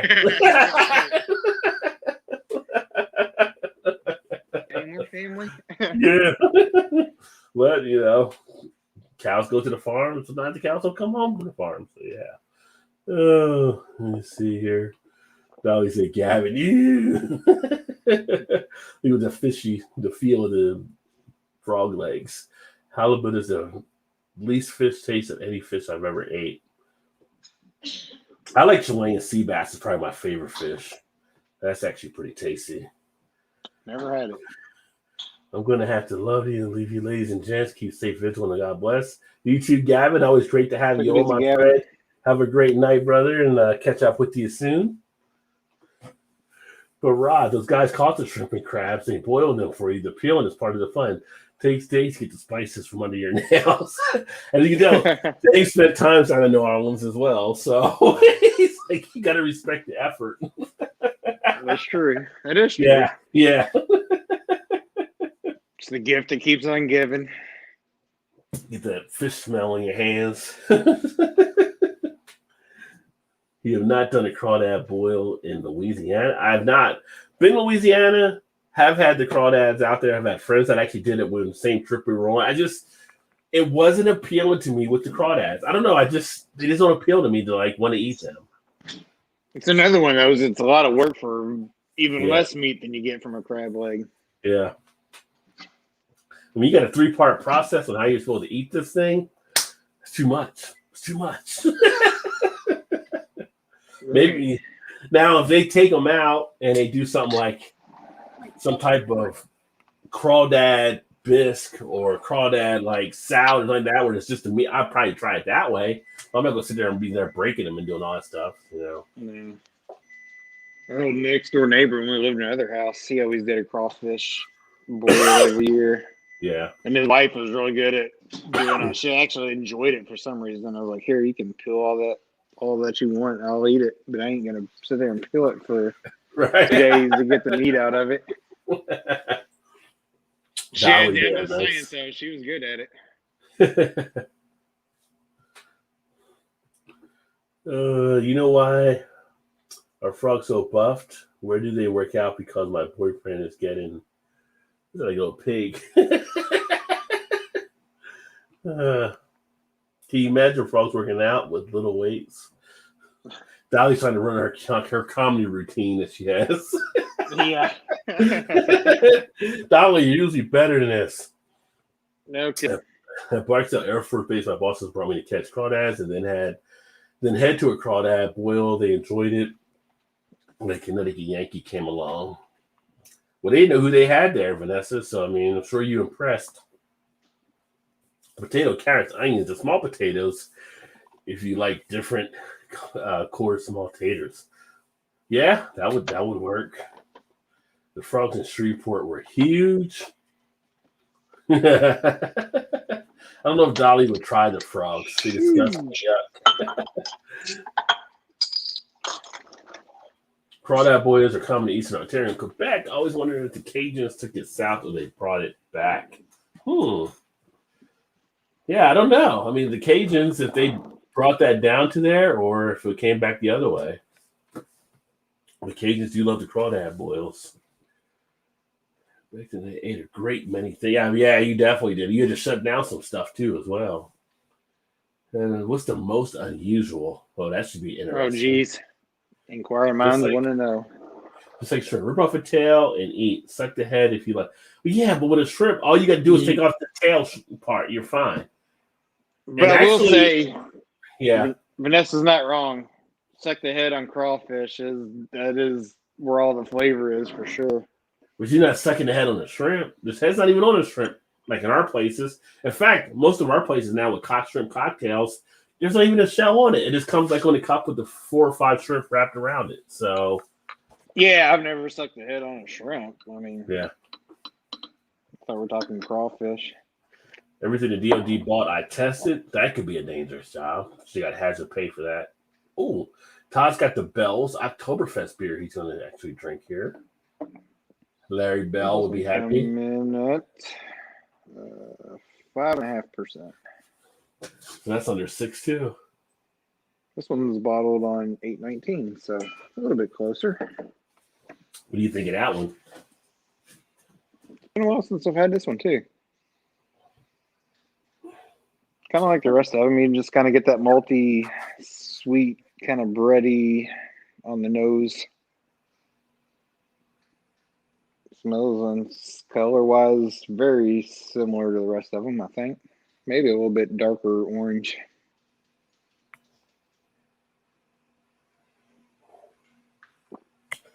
The last time I had the Bell's Oktoberfest was 2015. Oh, no, 2018. It's pretty tasty. Probably just a little bit sweeter than the Rheingeist. Yeah. But not as sweet as the Upland one to me was, which I kind of wish I had a little bit left to taste of that one. Seemed a little bit sweeter than either of these two. But the Bell's, I think, is a little bit sweeter than the Rheingeist, but it's still kind of, you definitely get more malty sweetness out of it. It's a good one. When I had it in 2015, I said it was an okay Oktoberfest with a little bit of a spice kick, but maybe a little too carbonated. Does it seem carbonated, overcarbonated to you or anything? Or then I was on tap at one of our local bars. I don't know if you can see there. See the bubbles. Yeah, got the action happen on the carbonation. But on the tongue and everything, does it feel overly or anything? But as you can see, though, the head pretty much went away pretty quickly, like the rest of them. No, it doesn't. Right. Doesn't seem overcarbonated to me at all. Yeah. Really. Okay. I liked it better in 2018 than I did in 2015. Now, looking at my Untapped. Maybe you just had a bad bottle or something. Maybe. Or... well, one was on draft in 2015. I think 2018 was in the bottle, but it could have been the recipe. It could have been the palate. It could have been different things at that time. Your palate does change, as we know, so it could be something that might have affected it. This is the first time I've actually checked in the Franz for. I thought I've had one before, but maybe not. A new beer for Thursday for Untapped. You get a new badge. There you go. James said, with crawfish, you get into a rhythm, rip off the head, suck out the spicy juices, and squeeze the tail's tip to force out the meat. It's easy the more you do it. I just make sure we're still talking about the crawfish there, right? Because there's a lot of stuff happening. just making sure. You leave happy, right? Happy ending. Let's see. When was the last time I checked in the bell? Really? Vanessa said weirdest was Scrapple or Rocky Mountain oysters. I will never eat them again. It's funny because Scrapple, which I've had Scrapple. Anybody in the Northeast, like if Bart's still here, we've had Scrapple because that's like a Northeast, PA, New Jersey, maybe up where Vanessa is, Connecticut type thing. Here, where I'm at, they got Geta, which isn't that much different. It's just they use different styles on how to get there. But yeah, I'm not a big fan of Scrapple. I mean, Dolly has Scrapple where she's at too, because she's right there at Eastern PA, so I'm sure she's had it or seen it or knows about it. Rocky Mountain oysters, don't know if I would try. I don't know if I would try. I don't know if I could trigger myself to try those at all. I don't know. There are some beers that are brewed with Rocky Mountain oysters. They've used them in some beers, I know, for brewing, but taking it in beer form might be a little easier. Well, that's for sure. Yeah.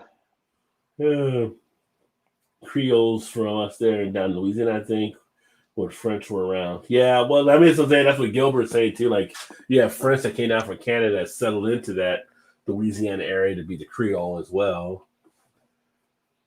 I cannot suck the heads on crawdads anymore. Too many contaminants for my health. Yeah, I can see that. Standing around a picnic table full of crawdads and hungry Cajuns standing around you, learn really quick how to eat them. Yeah. Let me tell you right here. True. I feel like you're putting your Ed Ogeron voice. You're going to go ahead and put it right here. I think the old assistant coach and water boy couldn't understand what the hell he was saying. Yeah.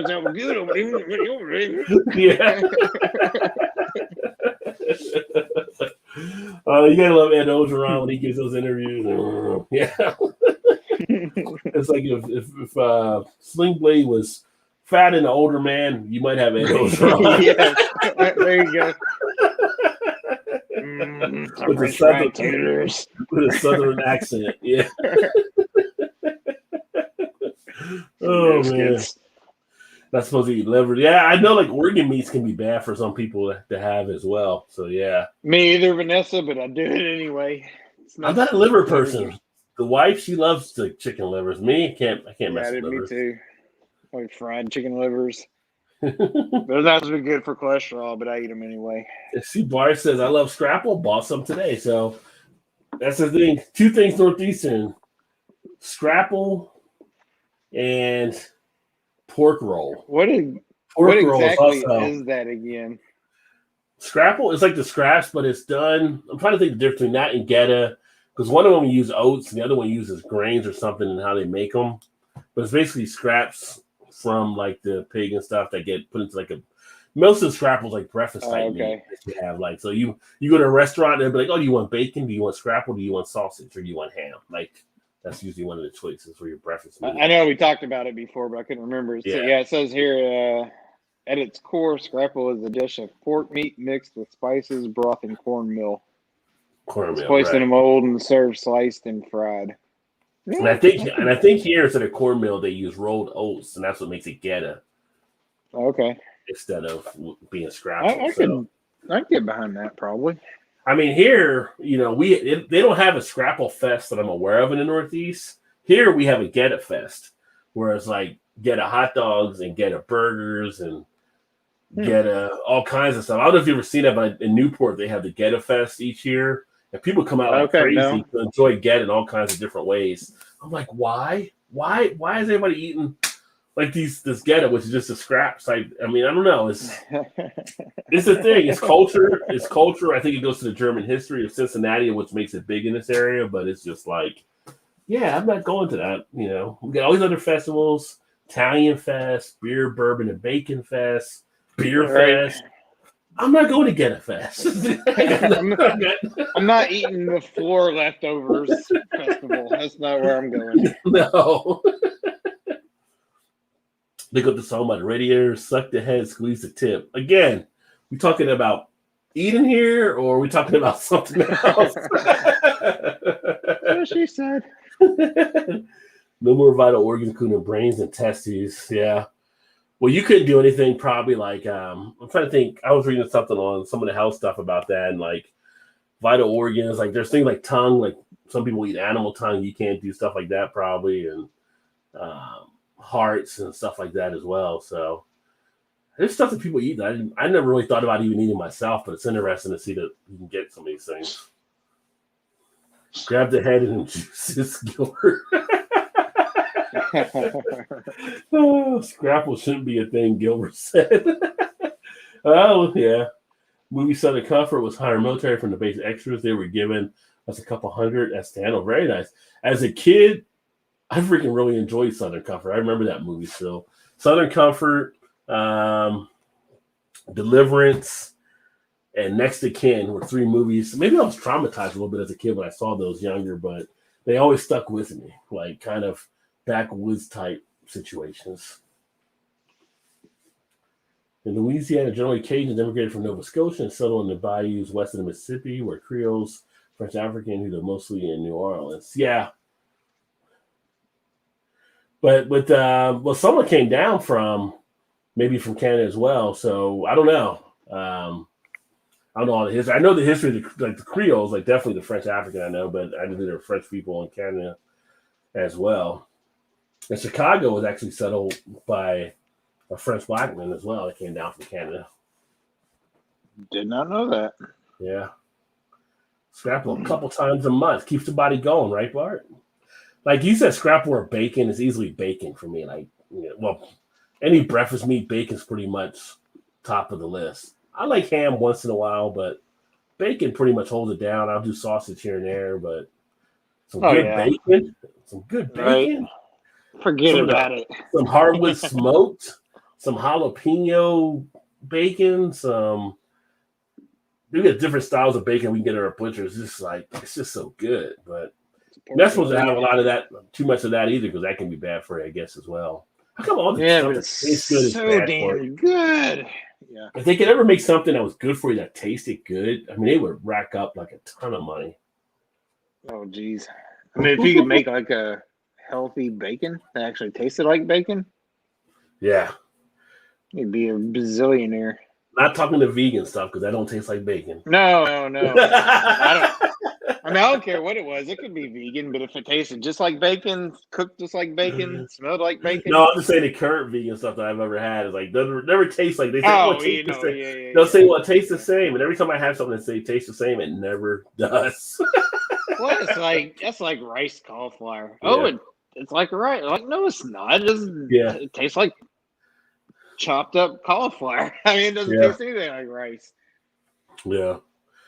Yeah, it's like one of my crust. I was like, that's not peanut. No, you can't do that. Yeah.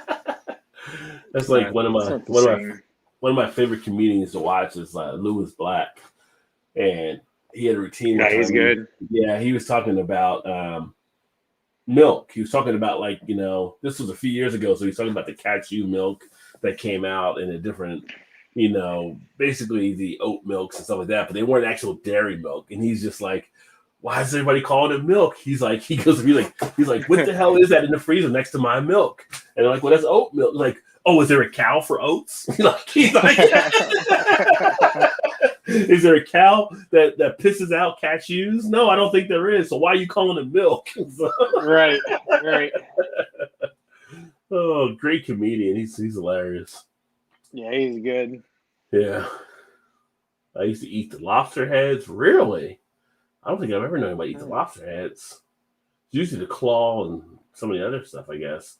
I haven't had lobster in a while either. I don't really get into lobster as much now. Maybe because I was just like, since you look at it, it's kind of described as really being like the roach of the ocean. I think it kind of affected me in some way. Kind of like, it's kind of a turn off. It's kind of like, would I eat a roach? No. Well, why would you eat a lobster? Right. It's a roach of the sea. Because they're in the ocean and they're getting clean because they're getting washed off. I mean, they're in the ocean, so they're not walking around somebody's basement. So yeah, but then you start thinking deep into it. It's like, But there is definitely a difference in fresh lobster out of the ocean, which we got in Jamaica last year. Yeah. Red lobsters that they have in the fish tank. Who knows how long that thing's been in there? They got from a guy down the street around the corner in a van. So I got someone.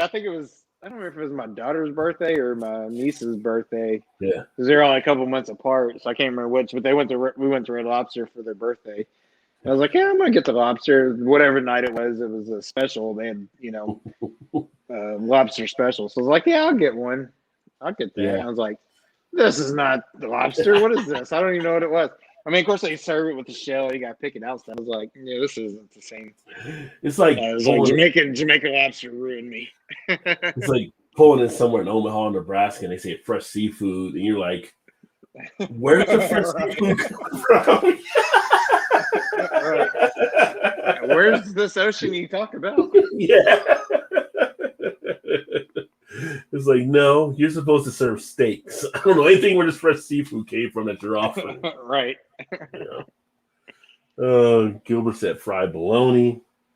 Fried bologna has been mentioned in a while. Yeah, bringing it up. Vital It's organs. been a while. Yeah. Connect the contaminants from the environment. Yeah, that can happen.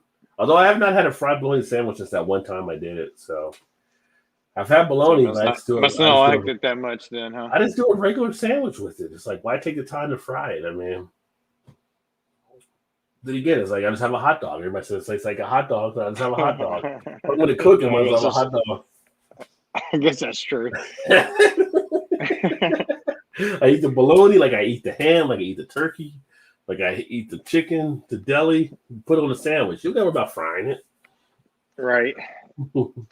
Barksdale, I mean, you can't go wrong that way either, though. So, were you in the movie Vanessa then as a stand-in? It'd be funny to go back and watch Southern Conference, see Vanessa standing there somewhere, being the credits. The scrapple I mentioned was made with sheep brains.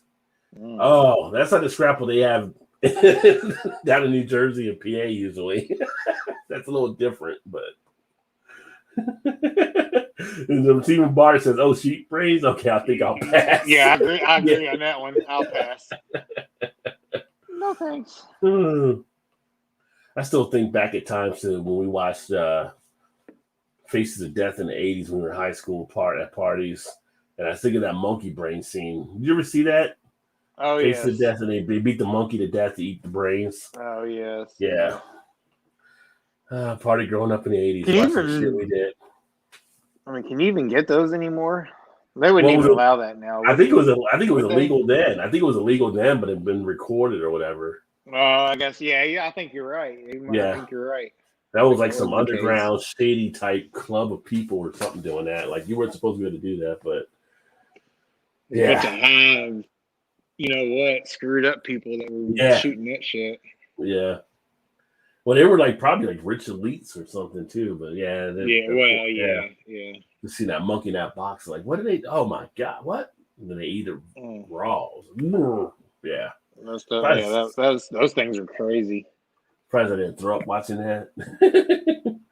We call stuffed hashes made as pan-fried potatoes with corned beef. Yeah, that's what I learned. Hash like corned beef with fried potatoes like that as well. Never was a huge fan of corned beef hash, but my mom liked it. In their Jersey, like in the diners, you can get corned beef hash. Did you guys see the civilians in space rocket launch yesterday? I got to buy some myself. Y'all take it on the carry now. No, I did not. Well, thanks for hanging in, James, as well. But I know they were going up, but I didn't get a chance to see the flight last night. Actually, I forgot about it. You just mentioned it. But they had 4 people that went up last night to that SpaceX. I didn't see that either. Yeah. Then you start wondering, like, you're seeing, like, the SpaceX stuff happening from, what you call him? I can't remember. Richard. I can't remember his last name now. Branson? Branson. Yeah, Richard. Yeah, Branson. What he's doing and what Bezos is doing. And you start thinking, like, I wonder how far we might have been able to advance if public would have been able to do space engineering years ago, right? Because now they're letting them get in there. They're doing stuff quicker than NASA was doing because all this money they can actually play with pretty much. It's kind of interesting to think, Yeah, it would be interesting to see where it could have been. Yeah. But they're apparently working on still trying to, by 2025, I think, to start sending some people up to colonize Mars or something possibly, which is kind of interesting in itself. But you think you could go away to like another planet and be gone forever? By myself? Well, no. I mean, there's like families going up there to colonize. Oh. I don't think so. I don't think I could either. It's just like I don't think so. I'm like, we got like satellite up there? What's going on? I need to catch my football. Right. Yes. Satellite. You got Wi-Fi? What's going on up here? Yes. Can I still get my PS4 rolling? What's happening? You're right. Yeah. Still play some Call of Duty or no? Okay. Never mind. I passed. I'd be bored as shit up there, right? No kidding. Yeah. What do you do? Just build shit. Yeah. All work, no play. Yeah. No. Yeah, Gilbert's Cajuns came down from Ontario, Quebec as well. Nova Scotia Cajuns chased out the Loyalist government. Bacon wrap the bologna loaf and cook it in the smoker. There's an idea. But speaking of bacon wrap, I think tomorrow for a snack, I got bacon wrapped jalapenos. I'm gonna probably make tomorrow for a snack. Yeah. Just jalapenos wrapped in bacon, or do you put like cream cheese and stuff in them, or from Kroger they had cream cheese and stuff inside the jalapeno wrap and stuff. So it might be my lunch snack tomorrow. Go. What's up, JV? Cheers, my friend. Good to see you, homie. Rain in the house. Had not seen any Long Trail beers in a while here in Maine, and then we get Long Trail Juice Hazy IPA. 6.5, $10.99. Even at 3 months old, it rocks. Hope we get some more of their beers and fresher. Long Trail, I've only had them a couple times, and they do have some decent beers. Hopefully, you will see more. I'd love to see them down here as well. So, Jungle Gyms would be our best location to possibly get those. No, it's not in the movie, but my coworkers were. Okay. TV. I'll stick to P meal. Yeah, Gilbert get to keep the P meal. Hey, man, that's actually something by earlier. Appreciate it. Yeah, but JV was actually live, bro. I ended up playing on the gaming channel, JV, so I didn't get a chance to swing over, and then me and EB started playing a little Warfare for a bit too. Always fun watching your shows, JV. Yeah, JV's always got great stuff happening. Usually he does Friday. He's not going to be able to do it tomorrow night, so he did it tonight. So great entertaining time.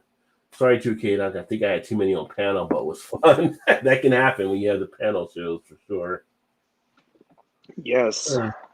They're going to put a lunar orbiter to be the go-to ship to Moon and Earth. At some point, yeah. It was fine, JV. Corned beef hash with a couple sunny side eggs on top, son. That sounds like a nice hearty breakfast. I can go with that. Skips it. Where's my girl Shannon? She worked the night, and in fear of drinking too much, which shocker that she might do every now and again. That never Who am I happens. kidding? Every time. Yeah. She didn't want to ruin her day tomorrow, so she wasn't jumping on. She don't usually when she works anyway, so. Well, she knows how to set her levels. That's a good thing. So probably next week she'll probably be on. Yeah. So I'll tune back in next week, Skip. So, and Skip. Yeah. So see, that's all the comments there. But before we get out of here, I thought I'd pull some of the list. So I went online to check out some of the lists. Kind of curious since it's Oktoberfest week, like we talked about, and Vanessa says Shannon is awesome. And I was like wondering, like, what are some of the top Oktoberfest beers out there? So I looked at Beer Advocate, and they had Augustiner Brau Marzen beer as number 1. Have not had that one. Oktoberfest from the old Mecklenburg Brewery is number 2. Have not had that one, but I know about Old Mecklenburg. And then third, though, was Great Lakes in their Oktoberfest, which Great Lakes does make a nice Oktoberfest. So I've had that one. Wow. Okay. That's pretty tasty. And this is all ratings from Beer Advocate that people have put in. Right. And I should say the first one only has 68 ratings, so kind of can throw that one out a little bit. Oktoberfest only had 172, but Great Lakes had like 2478 ratings on it. And then they had Eyinger Oktoberfest Marzen, which is a good beer. That is a good one, yeah. Yeah, so that was like number 4. Then they had one High Point Brewing, Ramstein Oktoberfest, only 88 on that one, but below that they had the Hackers Shore Oktoberfest Marzen with 2080 was being a solid one. Berkshire Brewing Company, Life on Marzen was on the list. Element Brewing, Alter Beer Fest. They had New Glarus was number 9 with their Staghorn Oktoberfest.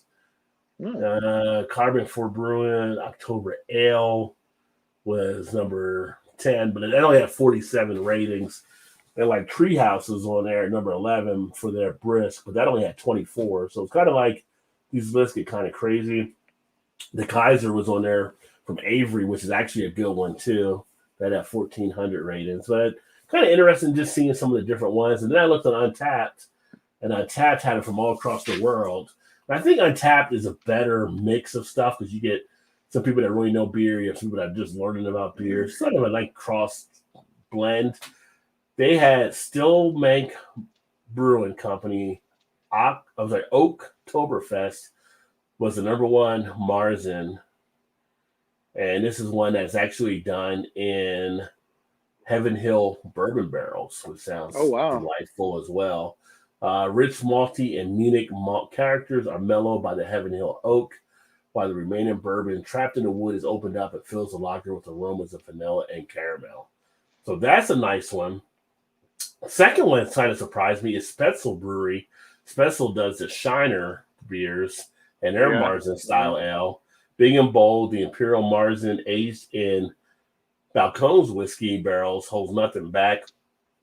Brewed in the spring and left to develop deep, smoky flavors all year. It is only for the most serious fans of Oktoberfest. Now that one is 11% ABV. So you talk about a big Marzen. Don't get much bigger than that one, son. That's pretty good size. The first one was 6.3. And then you got third is like Bierstadt Lagerhaus Oktoberfest, available for the first day of Oktoberfest in October. I think that might be from overseas. They had the Treehouse Whisper. It's number 4. It's got a little bit more ratings on this one here. 5.3. Then you got the Brisk, which was on the other list. The Brisk from Treehouse as well. That's on here too. That's got more ratings. So maybe that Brisk is that tasty of a beer. You got Odell Brewing, their woodcut number 4, but that's no longer being produced by the brewery, but that's one that people have rated high. Rar & Sons Brewing, Oktoberfest Barrel Aged Marzen, but that was a 2020 edition, but it stood out well. That one was an award-winning Oktoberfest Marzen aged in American oak bourbon barrels for 12 weeks, blend of oak, caramel, toffee, vanilla, and spice. 9.6 ABV. That would have been a nice one to try. I would have been all over that baby. Oh yeah. And then those sound pretty damn good. Yeah, it's kind of interesting just seeing some of the different ones out there. Like I've not had any that I've come across that are bourbon aged Oktoberfest beers. Now I feel like I want to find some of those. You're right. Yeah. Yeah, Like you're missing out. So just when you think you may have had all different styles, there's all different things being done in the beer world for sure. So keep searching. Oh, thank you, Vanessa. Vanessa said Rod and Todd are awesome too. Appreciate you. Thank you, Vanessa. 10.99 6-pack 12 cans killer deal. Very nice deal. Definitely. No disrespect, Todd, just wondering, brother. That's okay, Skip. I'm used to it. No disrespect. I understand. He's used to being a Spanish shadow. That's right. Yeah, that's right. As Dolly would say, I'm a sidekick. I am the true sidekick. Listen, I like your curtains, Tom. Well, somebody finally noticed the curtains tonight. I know. JB jumped on and never said nothing about it, and that's why I put them on there. They're always him and Wayne. As Wayne usually says, him and Wayne say something. They didn't say anything tonight. Yeah, so. Didn't even. Yeah, Shannon made me scrunch them up like they're supposed to be, but yeah. Quebec does have the pork liver plate. Cretans, I'll eat that shit with a spoon, son. Pork liver, oh. Yeah, that's not that much different from spam, is it? Pork liver. Which I'm not a big fan of spam either. Mushy. Like it would take like some type of Walking Dead type event for me to eat spam. Like, you know, but I'm out walking through the woods trying to find food, and it's like, oh, we got spam in here, and start loading up the backpack. It's because you haven't fried any of it. That's why you got to fry it to be good. It would take a near end of the world event before I try some spam. Then it'd be like, oh, why have I not had this before? Right. It's so good. Maybe not. Maybe not. I'd probably be like the guy. I'd probably be like Woody Harrelson in Zombieland. I'd just be trying to find Twinkies out there. Just be mad because I can't find any Twinkies. How hard is it to find a Twinkie? Oh, I love that movie. He's like, he opens it up. It's just like all the snowballs, which nobody I knew ever liked the pink snowballs. No. And he opens up the back of that truck in Zombieland. It's all snowball. He's like, snowballs? Are you fucking kidding me? Aren't those coated with like coconut or something on them or something? Something like that, yeah. But you would think at the end of a world nobody eats those. But you think if it had something happened and you had to find a surplus of Hostess goods, snowballs would probably be more common than anything because I don't think a lot of people eat those. So they would just you're probably floating around, yeah. be right next to the Halloween orange peanuts that you get or whatever, the marshmallow peanuts or whatever. And the peeps. And the peeps, yes. It'd be all the pink balls and the peeps you can eat. It's like 2021. Might not pass. 2021. Why are we still making peeps, people? We got so much better candy. Why are peeps still in the mix? Right.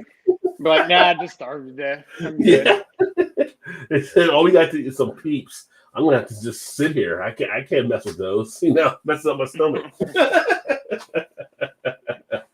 Yeah, Jeff. Candy corn be another one too. It'd just be like, you got candy corn and peeps? That's all you got left? Yeah. Go over here and die in the corner. Like, you know it's the true ending of the world if that's all you got left. Yeah. Oh, Gilbert says shower curtains. I promised myself that I wouldn't make a curtain joke tonight. It's hard to do, but don't want to throw shade on you again. Broad shoulders, baby. Broad shoulders. Those curtains look nice. So, yeah. So, who you got for Indiana this weekend? You guys got a game? Oh, we got big Cincinnati coming to town. Oh, they're playing. They might be that dark horse for the playoffs this year. I know. Especially with some of the upsets taking place. Can I just say, sorry for my Ohio State fans that watched, but I kind of like Oregon going into the shoe last week. Nobody gave them a shot, and Oregon went in there and took out Ohio State. Which Ohio State Here's is trying my to rebound, but maybe Michigan say, "Hey, this year we got a shot." Michigan might be getting pumped right now. Like this could be our year to finally get that win. right. So here's what I'm hoping going into Saturday. Cincinnati's not really played anybody worth a shit. So Indiana's opening game was against Iowa, which turned out to be That was a tough a game. top 5 team now. So Yeah. and played terrible. Played okay last week, but it was a Division II team basically, which I think they may be a Division II team, Idaho. So I'm thinking now we got a couple games under our belt. A very good Iowa team on the road. Cincinnati coming in, who hasn't really been tested or played anybody outside of like Met caliber teams. So I'm hoping maybe we're good enough to maybe punch them early, and they may not, knock them down. So I don't know. Yeah, I'm not ruling it out. I mean, it'd be a huge win. Before the season, I was like, we got to win at least one of either Iowa or Cincinnati. Yeah. To be serious about things. So we'll see what happens. Yeah, I was kind of, Iowa took you guys out, but I was happy they took out Iowa State last week too. I kind of like some of the stuff. I was just like, yeah. Whenever you watch Iowa over the years, I've like, from a time even when I was younger, it was just like, I felt like they were just like this workhorse type team. They just kind of like get these farm guys out, put them on the front line. Yeah, I was lying on both sides. Just a bunch of big, like 300-pound white dudes. And you just run behind them and you just run everybody over. Yes. So for me, they're like the ultimate like smash mouth team in college football. So I like watching them play. Yes. I was happy to see them beat Iowa State because Iowa State's kind of a rival with us in the Big 12 right now. So it was awesome, but it'll be interesting to see. I would say even in the Iowa game, the score didn't look like it, but the defense was pretty decent. Now, in saying that, our quarterback, Penix, has been terrible so far this year. In the Iowa game, he threw 2 pick sixes and they fumbled the ball, which led to a field goal. So basically 17 points was given. That was a swing, yeah. By the offense. So outside of that, you take that away, it was a lot closer game than what the score really indicated, but still, they got to do better. So that kind of gives me hope going into it. But I don't know. Cincinnati's pretty damn good. That coach I got, who actually was hired, I just saw an article today, was actually hired like 5 days later than Tom Allen, which is Indiana's head coach. Yeah. So he kind of took Cincinnati from nothing to what they are now. Which they're doing pretty damn good. Yeah.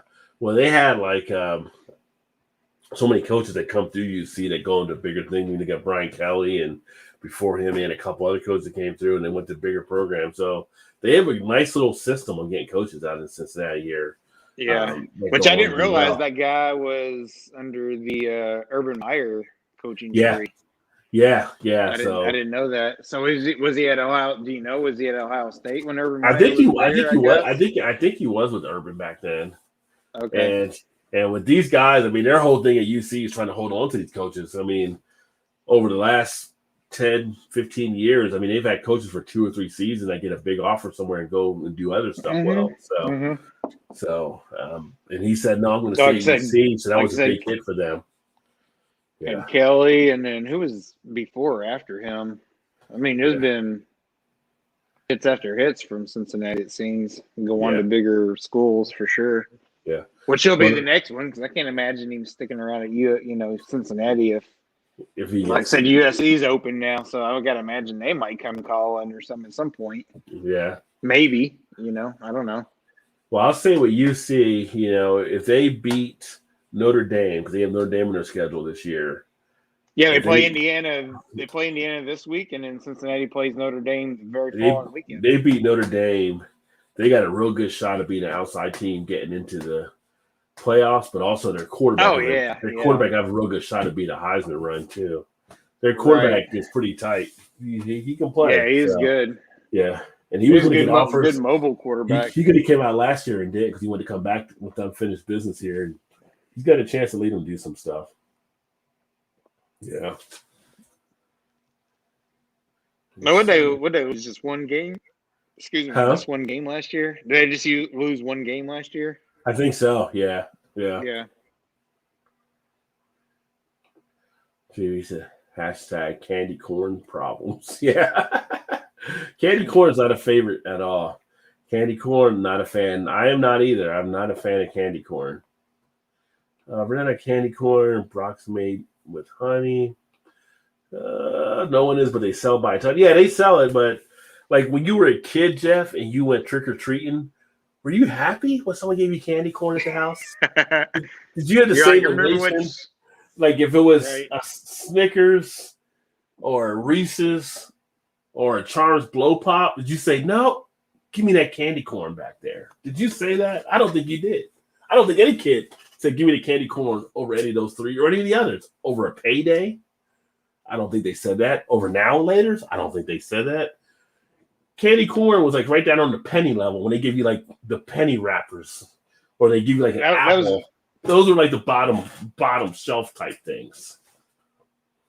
That was one of those where he was like, what did I ever do to this family? Why do they hate me so much for giving me candy corn? You didn't I didn't do nothing to them. Apparently, but I will later. I need to come back with some eggs, apparently, for this house.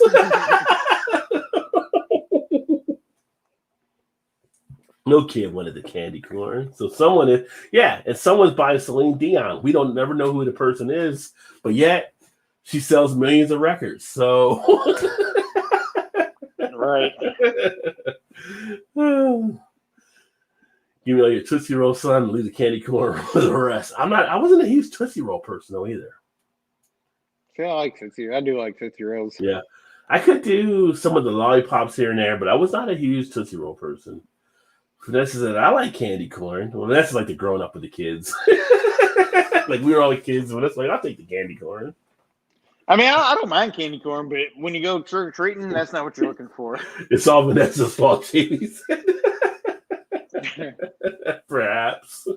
Yeah, like candy corn was not one that you think of the candies you got on Halloween. What were your favorites and what were your worst ones that you received? And for me, like candy corn would be down on that worst level. No, to me, it would be those black and orange wrapped, whatever, those peanut butter nuggets or whatever the hell they call those stupid things.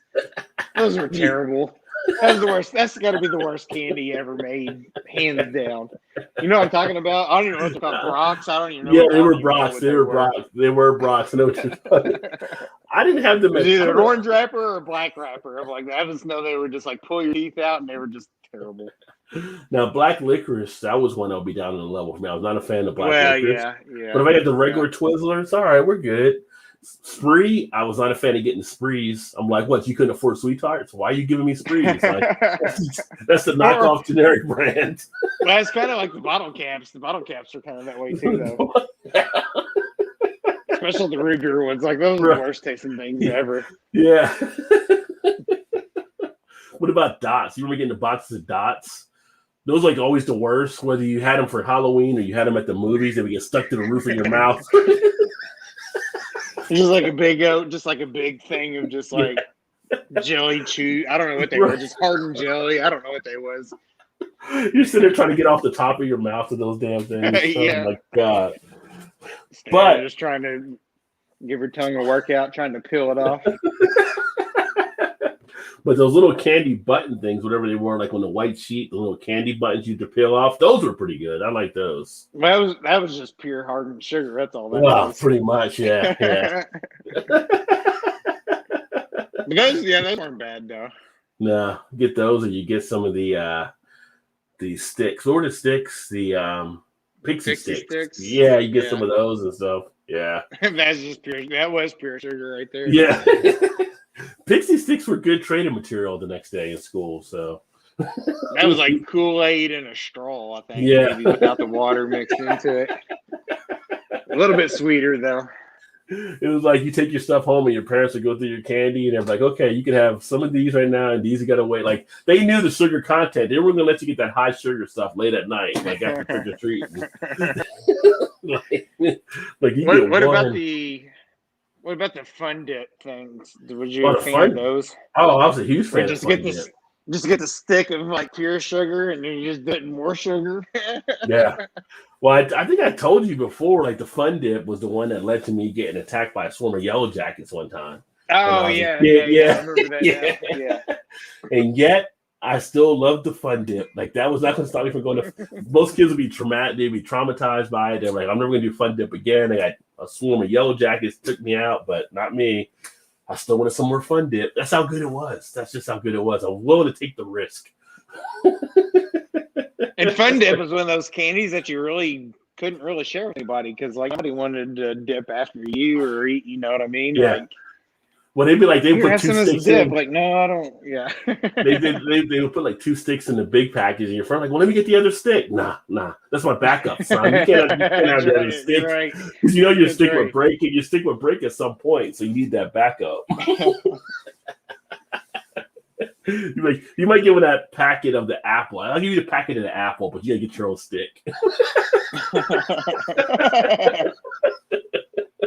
You're on your own. You're not getting a grape, and you're not getting a cherry.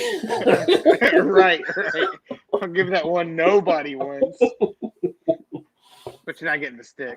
I'll give you some of the zebra gum that'll last for 10 seconds. Yes.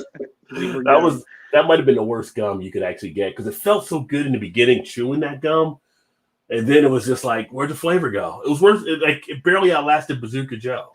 So I think wasn't that Juicy Fruit's cousin maybe or something? Because Juicy Fruit's the same way. You taste it and you're like, oh, this is so good, and you're like, God, this is terrible. Like, dude, you just got to throw it away. Yeah, it was one of their products with the zebra on the front and the rainbow colors, but it was like, yeah, the flavor was just here and now it's gone. You know, keep putting more and more. Lasted all 2 seconds. Yeah. Now my jaw's hurt from chewing it. But one of my favorites back in the little kid was the caramels, the craft caramels, the little caramel, just this caramel. They put them in a wrapper. It wasn't on anything. It was just caramel, little block caramels. I used to love eating those things. Were they like the little squares? Like the little squares. You just undid the wrapper. Yeah, those things are good. Yeah. It's like just pure caramel. Like you look at it now, you're like, I sort of couldn't have been good just be eating blobs of caramel. Like, because caramel is added to other stuff, but no, we're just gonna give you the whole caramel. You just get after it. You're on your own. You're on your own. Nestle Crunch, I was not a fan of. That was one that keep the Nestle Crunches. That's one candy bar that actually made me puke when I was a kid. With I don't know, whatever it was in it, I did not hit the taste buds, and it was like, nope, gotta go. Kick it back out. Yeah, I like Nestle Crunch, especially if you put them like in the freezer. Yeah, I just couldn't get through it. It was like, oh, this is not going to go down. This is coming right back up. Right on the school bus when I tried it. Nobody. Tried it on the school bus. It was like, no, I was like, I don't know, 7 years old or something, 7 or 8 or whatever. And it was like, nope, coming right back up. I'm like, forget it. CJB, they're out there. My wife Baji, he's a handful telling me how great it is. Not ties in the candy bowl. Yeah, no. She's trying to set you up, Jeff, with those candy corns. I keep the candy corn sealed in Ziplocs. If you don't, it dries out. I wouldn't even know that because I wouldn't even know how you treat candy corn. You think Ohio is filled with some farm boys. So is Indiana. But Iowa's got like this magical little area or something they all go to. And they eat corn stalks whole. I don't know what they do. Their farm boys extreme. Yeah. Like, I can eat more corn stalks than you. Okay, let's try. Like, take the corn out of I think most of their team are just from Iowa. Like, I don't even think they have to go outside of Iowa. They're just homebred guys. They don't even take the corn out of the stalk when I say corn. They just eat the corn stalk and all. Stalk and all. Maybe so, Jeff. Maybe she and Vanessa do keep them in business. Jelly beans are good as well. Jelly beans are good. Jelly beans, it took me a while to really get into. I don't think I started liking jelly beans probably to like the 80s or so. But when they came out with Jelly Belly as a company, I was all over them at that point. Like all the different Jelly Belly flavors, and you got to go. Then you would go to places where you'd have the Jelly Belly where they, you pay a certain amount per pound, but you had to draw the different ones you want to put in your bag or whatever. It was like going back to 6th grade and going to 7-Eleven with the soda machine. How you would mix the different flavors together. It was like you get jelly belly. I'm gonna get some of the pina colada, you get some of the lime, gonna get some of this, and you got all these different flavors. It was like your own Skittles, but they were jelly beans. Right. Yeah. Yep. And then once in a while, you make a mistake and put the wrong one in there. And you're like, oh, what did I just bite into? Yeah. My daughter used to love getting those. They had a game. Jelly Belly had a game where you could buy them, and mixed in there was like they look exactly like the normal jelly bean, but they had some as like skunk flavored, toothpaste flavored, or whatever, And you like spin the wheel stuff. and you had to pick one. Yeah, and it was like one was just really terrible diaper. I don't know. It was some goofy shit. I remember that. Her and my niece used to love buying those things. I forget what they were called, but they loved playing that thing. see who would get the just the bizarre, weird tasting jelly bean. Yeah. And they actually now they have a beer flavored jelly bean too, although I haven't done that one, but I haven't been to a candy store in a while. Curious to see what that one tastes like. Orange slices are the only thing worse. So I think the orange slices, I don't know if the orange slices bothered me as much, but they weren't as popular as some of the other candy. At least where I was at. Used to give out the 5-pound Hershey bars in Texas and Lula's Trick or Treat. Oh, that was nice even, isn't it? So that was a fan. Hell, give me a toothbrush.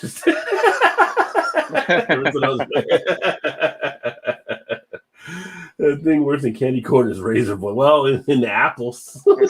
Yeah. Yeah. Candy by the pound. Everyone sample, right? Yeah, people take those samples, gotta see if they like the flavor or not, People do that with beer nowadays. Go to a bar. What's that one taste like? Oh, we can give you a sample. People just get samples of the beer before they actually get a draft pull.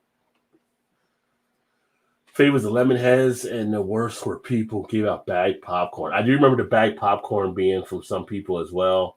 Lemon heads were pretty good. Lemon heads I also remember from going to get them as movie candy when you went to the movie theater. But you get that sour punch for sure. Mm-hmm. Peppermint patties I used to like to get as well. Yeah, I like those too. Yeah. They opened X-ray location in the 70s to check your bags of candy. We just went to homes we deliver papers to. Well, yeah, go to people you know. Bit-O Honey, worst trick or treat candy ever. Bit-O Honey didn't bother me. I like Bit-O Honey. I like Sugar Daddy as well. Yeah. They were chewy. Bit-O Honey either. You had to chew forever. Like with those things, but yeah. Y'all chew Grizzly from time. I don't know what Grizzly is. You know Grizzly? I think he's talking about chewing tobacco, isn't it? Grizzly? Oh, is that a chewing tobacco for Grizzly? Yeah, I think that's the kind of lower brand of like Skull or something. I was thinking because when JV said Bit-O Honey, that's like a chewy candy. That's what I was thinking. I mean, I could be wrong. Wrong, but I think that's what it is. Did you ever do tobacco? Did you ever dip or anything? I tried especially being a baseball player. Yeah, I tried it. I didn't do the dip, but I tried the actual like strand, chewing tobacco, but I didn't like it. Yeah, I did the chewing tobacco and then to the dip when I was like early college years. I did it for a few years. Now, a friend of mine, and back in high school, he used to do the Red Man chew or whatever, but he would wrap it in so much bubble gum because in high school they would kick you out of the game. That was illegal. You wasn't supposed to do it then. So he'd wrap it in so much like chewing gum that you couldn't tell it was actually like a big chaw that he had in his mouth. Yeah. And they'd ask him all the time, and he'd show him, and it just looked like a big wad of chewing gum. So he never got caught with doing it ever. Yeah, I'm not sure what the taste would be for that though. Mm-hmm. Kind of mixing the tobacco with chewing gum. I mean, he did it. One of my good friends in college, good friend overall, but in college is where we met. We were doing we got to the point we were doing Copenhagen and stuff like that and everything, and he had never tried it before. So he was like, "Well, let me try, Copenhagen." And we're like, don't think you're ready for Copenhagen yet. Like you might want to, come on, man, just let me. And so he went up and tried it, and he's just like, he's trying it with us, right? And we're like, "Where are you spitting the stuff?" And he's like, "What do you mean?" And we're like, "You need to spit it out when it becomes, in your." And he's like, "Oh, I just been swallowing it." Oh. 15 minutes later, he's down on the floor cold sweat. He's like shirt off. He's just like, oh, why is the room spinning? I had at my old work, one of our shop supervisors, and that's the only reason why I knew. I think Grizzly, what he's talking about was chewing tobacco, or tobacco. It's because a guy used to be one of our shop managers out on the floor, and he'd always, when I go to lunch, he'd be like, "You stop at the convenience store on the way back and pick me up a can of Grizzly. He gave me some money. I'm like, yeah, sure. But he would do the same thing. He would swallow that stuff, and he did it for years. And I was like, God, your stomach has to be just tore up at this point. Yeah. Swallow like it was nothing to. I was like, good night. What are you doing? Yeah, my buddy, he was done. First and last time he ever did that, but he was just like, he ended up finally getting up where he can crawl back to his room and just call it a night. But it was just like, look, where are you spitting it at? He's like, what do you mean? We're like, oh, this is not going to be good. Oh, you got to spit this? I remember my freshman year in college. First year I played baseball, and we were going down to Florida for spring break to play, in a tournament down there. We always went to Florida for spring break. And I remember one of the other freshman guys on the team, I don't remember where he's from, like an old kind of country town. But he was doing chewing tobacco for the first time, like the strand, not like the, just the strand Redmond or something and put it in. We probably got halfway down there, and we actually just stopped at like Burger King. Actually, it was Burger King right after there, and he got a sandwich, whatever, and ate it, and he put a big chew in. And never done it before. Just got sicker than a dog. Was throwing the whole bus smelled like a big Whopper with everything on it. I was like, this is terrible. Went to ride all the way down the rest of the way, smelling his barf. It smelled like Whopper. I was like, oh my God, this is terrible. Yeah, that is pretty bad. And then he was so sick he just slept the rest of the way. I was like, you need to wake up and smell this shit because this is terrible. See the hell you left us all in when you went to sleep. Yes. I mean, I think you did throw up on like a bag. It didn't like go all over the floor or see anything, but still, you can still just smell. It's still linger there. Like this day, I can still kind of just the smell just kind of lingers in the bag. Like, oh, this is terrible. This is terrible. Especially on a bus. Yeah, so he couldn't go anywhere. He's on there for hours. Like, good Lord. Root beer barrels had a packing cover that was 10 years old. You haven't used them? For fuck's sake, one Christmas, I had like 10 gifts under the tree where outside it was candy by the pound. Tell me you grew up poor without saying it. It was still a great Christmas just because. Yeah. Moose jerky? I've never had moose jerky. I would try moose That'd be jerky. good, though. Those peanut butter kisses, too, orange wrappers and black wrappers. Anyone remember those? I thought they had the orange and the black. Was it peanut butter in there? I do remember the orange and the black kisses, and I remember the other ones Valentine's, too. I think that's what we were just talking about, those orange wraps. I thought you were talking about the little block ones that were kind of like a circle or elliptical. No, it was just the one that was just the brown, like, I think they were supposed to be peanut butter kisses, but they were terrible. I had no problem with the kisses, though. We got cases of grapefruit and orange under the tree. I opened them quick. I never had fruit or anything like that under the tree, or candy. Bag would be full of other Smarties. And June, I did like Smarties. Like, I like Smarties more than Sweet Tarts. Circus Peanuts candy may be the worst. Mushy orange chocolate. Yeah, Circus Peanuts were another one that's kind of down there. I'm with you on that, JV. The foam orange peanut things, a little nasty, right? Yeah, they were pretty bad. Thin mints and the melt in your mouth thin mints. Oh, yes, JV. That's what I'm talking about. Remember those? Oh, yes, Vanessa. Yeah, those Circus Peanuts were terrible. Jelly beans, like last week in the 80s. Yeah. Well, funny thing with the 80s, that's when they kind of hit more of their popularity because President Reagan was a big fan of jelly beans. And I kind of got in front of people because he was always eating jelly beans. Military base had jumbo jelly beans with the best flavor. Yes, the orange peanuts just taste like lousy, foamy sugar. And they look like they were foam. The Circus Peanuts. So you try those before too, Vanessa. Hopefully they quit making those damn things. Now, if they're still making candy corn, they'll probably still make those as well. No, they still make them, Jeremy. See? Yikes. Dolly's and Mr. 25 in the house. That's JV. I always love curves, molasses kisses, but States would have a clue about those. Nope, never seen those. Worked tobacco fields for 3 years at age 14. Learned cigar rolling then. And just came back from cleaning. My roommate wasn't taught how to clean properly. You got the same roommate as before, Dolly? It's like you always got roommate issues. Yeah, it seems like it. Molasses candies are tasty. Your life is so exciting, Vanessa, Dolly said.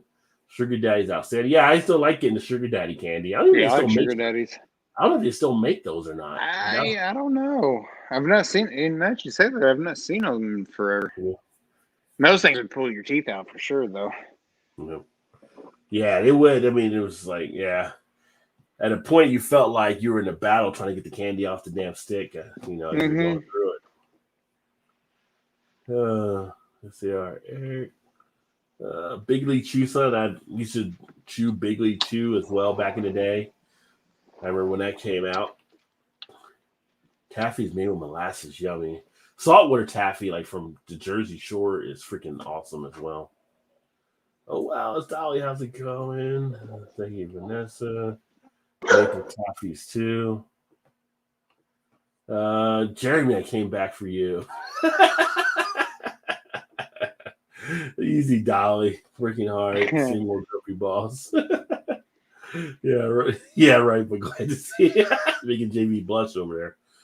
What's your boss so grumpy about?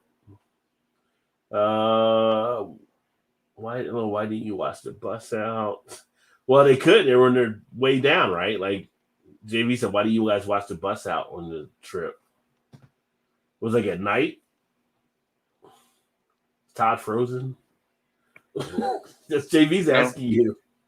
Oh, I'm sorry. What was you saying? I was texting my brother. He's saying, why do you watch the bus out? We was on the road. I couldn't watch it out. We was driving to Florida. Yeah. I was just a passenger with my bus anyway. Well, recognizing your father's people? What? So sorry, Dolly. I actually like Smarties, Ollie. Now, Smarties are good candy. They're good candy. No, not the Nico wafers, the Smarties. I was not a fan of Nico. I thought the Nico wafers were knockoffs as well. That's what the really thin ones. Mint pastels, they call them, I think. What else you like, Jeremy? Oh, I forgot about those turbo candies. I love Vanessa. They may be the worst. They were down there with the candy corn in my book. Nico wafers sound undercover, Vanessa. Beer too, yeah. Tasty candy filled with honey called honeys are very good. I don't think I've seen those before. No. There was one that was a candy, Mary Jane, with a girl with an umbrella on the wrapper. Do you remember those? They were kind of like a taffy type candy as well. I don't know. Yellow wrapper. Those were pretty good to get, especially on Halloween as well. Yeah, I don't think I ever had one, though. Mary Jane, old-fashioned peanut butter and molasses flavored taffy type candy, originally made in 1914. I remember getting those as a kid. Those were good on Halloween. But you had to be a peanut butter fan, so. Ultra switch to chocolate Nestle. Baby, was I missing out? Strawberry's good. Don't knock the strawberry now because you went to chocolate. I'm just saying.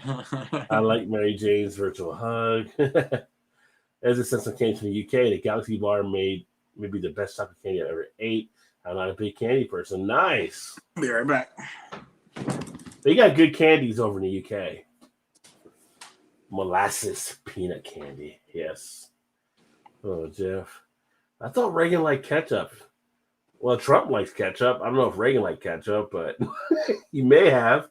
But jelly beans were big under Ronald Reagan because he was a big jelly bean fan. And I think he kept a jar of jelly beans in the office. And I think in the 80s, might have been when Jelly Belly might have been even really hit their stride and was launched. Love Bounty Bar from UK. Scrumptious. Never had the Bounty Bar. Earth to Todd. Yeah, he was trying to figure out something there with his brother. Oh, He's trying to shot. Sugar Daddy was good. Haven't had them in years. Yeah, I don't even think I've seen Sugar Daddies even being made anymore. I mean, they may be, but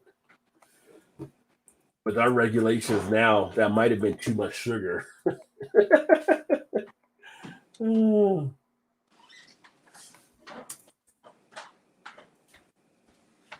Let me see. Trying to shoot. Donnie says, I like a Sugar Daddy. Well, we're talking about the candy, Donnie. Yeah, right. Oh, there's a thing here. Somebody asked, do they still make Sugar Daddy candy? Let me see. Welsh Company was purchased by Nabisco in 63. The Welsh branch was sold to Warren Lambert in 88. Tootsie Roll Industries acquired in 93. Sugar Daddy candies are produced in 2 standard sizes. The junior pop with 53 cal and the large pop with 200. So I guess they're still making them. It's still available, but the Sugar Mamas, chocolate-covered Sugar Daddies, were discontinued in the 80s. Never even had a Sugar Mama. I have not. I don't know that I've ever seen those. Yeah, some of you might remember Giant Sugar Daddies made as a promotion for the Billie Jean King Bobby Riggs tennis match. I don't remember that tied to tennis, but I remember that match taking place. But never knew they had a Sugar Mama. Missed out on the Sugar Mama. I used to always get Sugar Daddies in Little League. You know, I used to get like a couple tickets to go to the concession stand. You get a slushie and a candy or something. Yeah. I always get Sugar Daddies. Sugar Daddies could last a while too, because you were always in a fight with it. So, yeah. Need 80s Halloween candy and beer pairing series, son. Maybe for Halloween. When Halloween comes around, maybe we can do something then. There was also one from the UK called Cadbury Crunchy Bar. Amazing. Cadbury's got some good candy bars. We do get some of their stuff at the stores here. Werther's Original Soft Cinnamon Cream Caramels is nice. Ooh, that does never seen those. I don't think. We're going to have Wilford Brimley pop up here pretty soon, by the way. We keep talking about all the sugar. Diabetes. Artie's screaming Roderick and Sidekick. Arterie's doing just great. We're just kind of reminiscing. I haven't had any of these candies in a long time. I love Werther's Chocolate Parfait. Ooh. Didn't Reagan make ketchup a bitch? I don't remember that, but neither would he if he were alive. But probably did. Let's see here. It's funny. So, to Gilbert's question, the ketchup as a vegetable controversy refers to proposed United States Department of Agriculture Food and Nutrition Service regulations early in the presidency of Ronald Reagan that intended to provide more flexibility in meal planning to local lunch administrators with national school lunch plan subsidy cuts enacted. The regulations allowed administrators the opportunity to credit terms not explicitly listed that met national requirements. While ketchup was not mentioned in the original regulations, pickle relish was used as an example of an item that could count as a vegetable. The idea of ketchup being a vegetable also hinges on the supposition that a tomato is a vegetable. But technically, tomato is a fruit. So, but I never thought of them saying pickle relish was counted as a vegetable.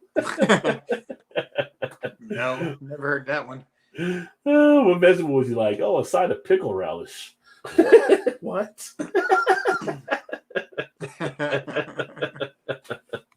They don't want to Roger a whole damn box of Sugar Daddies. LOL.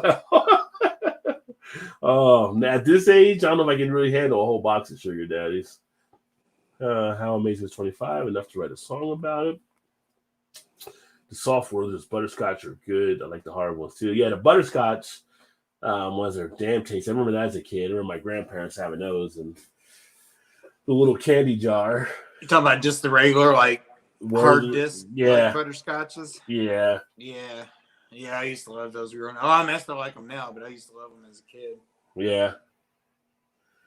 The soft cinnamon is limited. The nerve, right? Hide the good stuff. Tomatoes are classified by feds as a vegetable. Yeah, but I thought tomato because it's actually a fruit, I believe.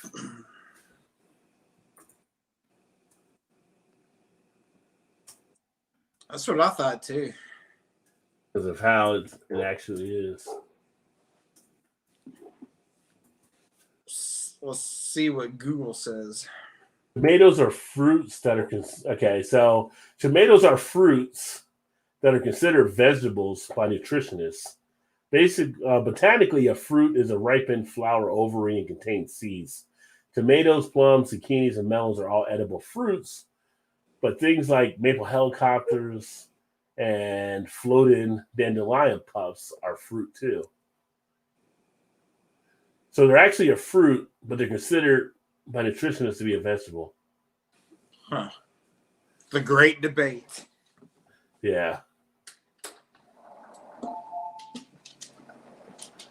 And it says, in fact, the U.S. Supreme Court ruled in 1893 that the tomato should be classified as a vegetable on the basis of its culinary applications. But that's just the Supreme Court. That's not even like nutritionists. That's the Supreme Court because of how it's used. So, yeah, it's actually a fruit. But we know the feds can be wrong, right? Right, no. Really? Good.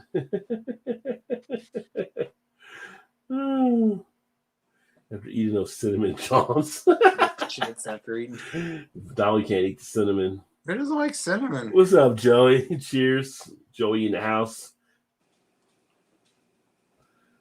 I like Dolly and her emojis. Whatever that means. Yeah. I think 5 or so. No. Soft caramels are yummy. Cowtails with the white cream in them are good as well. I was never a big fan of the white cream ones. I don't know why. I was just straight caramel. Give me the straight caramel. Jeff, check your knickers. You think Jeff made a little mess? If that's the case, I can save on X-Lax. Tomatoes are fruits, but feds classified. Right, well, some of the dietitians has noted here as well, but it's a fruit. It's just a fruit. It's a fruit. Jeff, you lead a very exciting life. Remember the candy? Oh, I remember the candy cigarettes, and I remember being kids playing like you were actually smoking a cigarette when you'd have them. Because we used to have the ones you could actually blow on them and smoke would come out the other end. That's what I was just going to say. Yeah. It look like the smoke. Yeah. Not too big hot shit back then. Yeah. You put them on your sleeve sometimes, like in class and stuff. Yeah. I like Cadbury brand. It's just okay. I love Hershey's. Well, Hershey's, that Eastern PA feel. I do like Hershey's, and pretty soon we're pretty close to probably come out with the Hershey's porter again from Yingling, which even though it's a little thin, it does got a good flavor to it that I like. Yeah, it does. They still have them 25, and my elementary school still had cigarette vending machines back in the day. Damn. Yeah. Yeah. Oh, well, I caught up on the comments, and we are at the 11:30 mark just about. So I think we're going to go ahead and call it a night here. Appreciate everybody hanging out and enjoying the evening with us as we had a few Oktoberfest beers and shot the shit, so to speak, and talked about tomato being a fruit, not a vegetable, but we classify it as a vegetable anyway because we're America. Because that's what we do. We do things the way we want to do things, and people have to like it because we're America. And but we're gonna go ahead and get signed off here. Hopefully, you guys have a great night and a great Friday. Vanessa said, "Thank you, everyone, and be safe when you go to the event as well, Vanessa. Of course, I know you're wearing the mask and everything, but definitely want to make sure you're in good shape there." And that's all I really got. Anything you want to add? No. Everybody have a good weekend. Be safe. All right. And then if you guys missed it and you do want to check it out, check out the podcast as well. I did that Wednesday, and in the description, there's actually the podcast link. I don't know if I put it on the community tab or not, but another fun-filled short episode on some of the beer news in kind of an entertaining way. And if you're not on Facebook or Twitter, make sure you connect there as well, as share different things from around beer and the beer world. That being said, go ahead and sign off. Catch up with you guys soon. And y'all have a great night. Cheers, everybody. Cheers.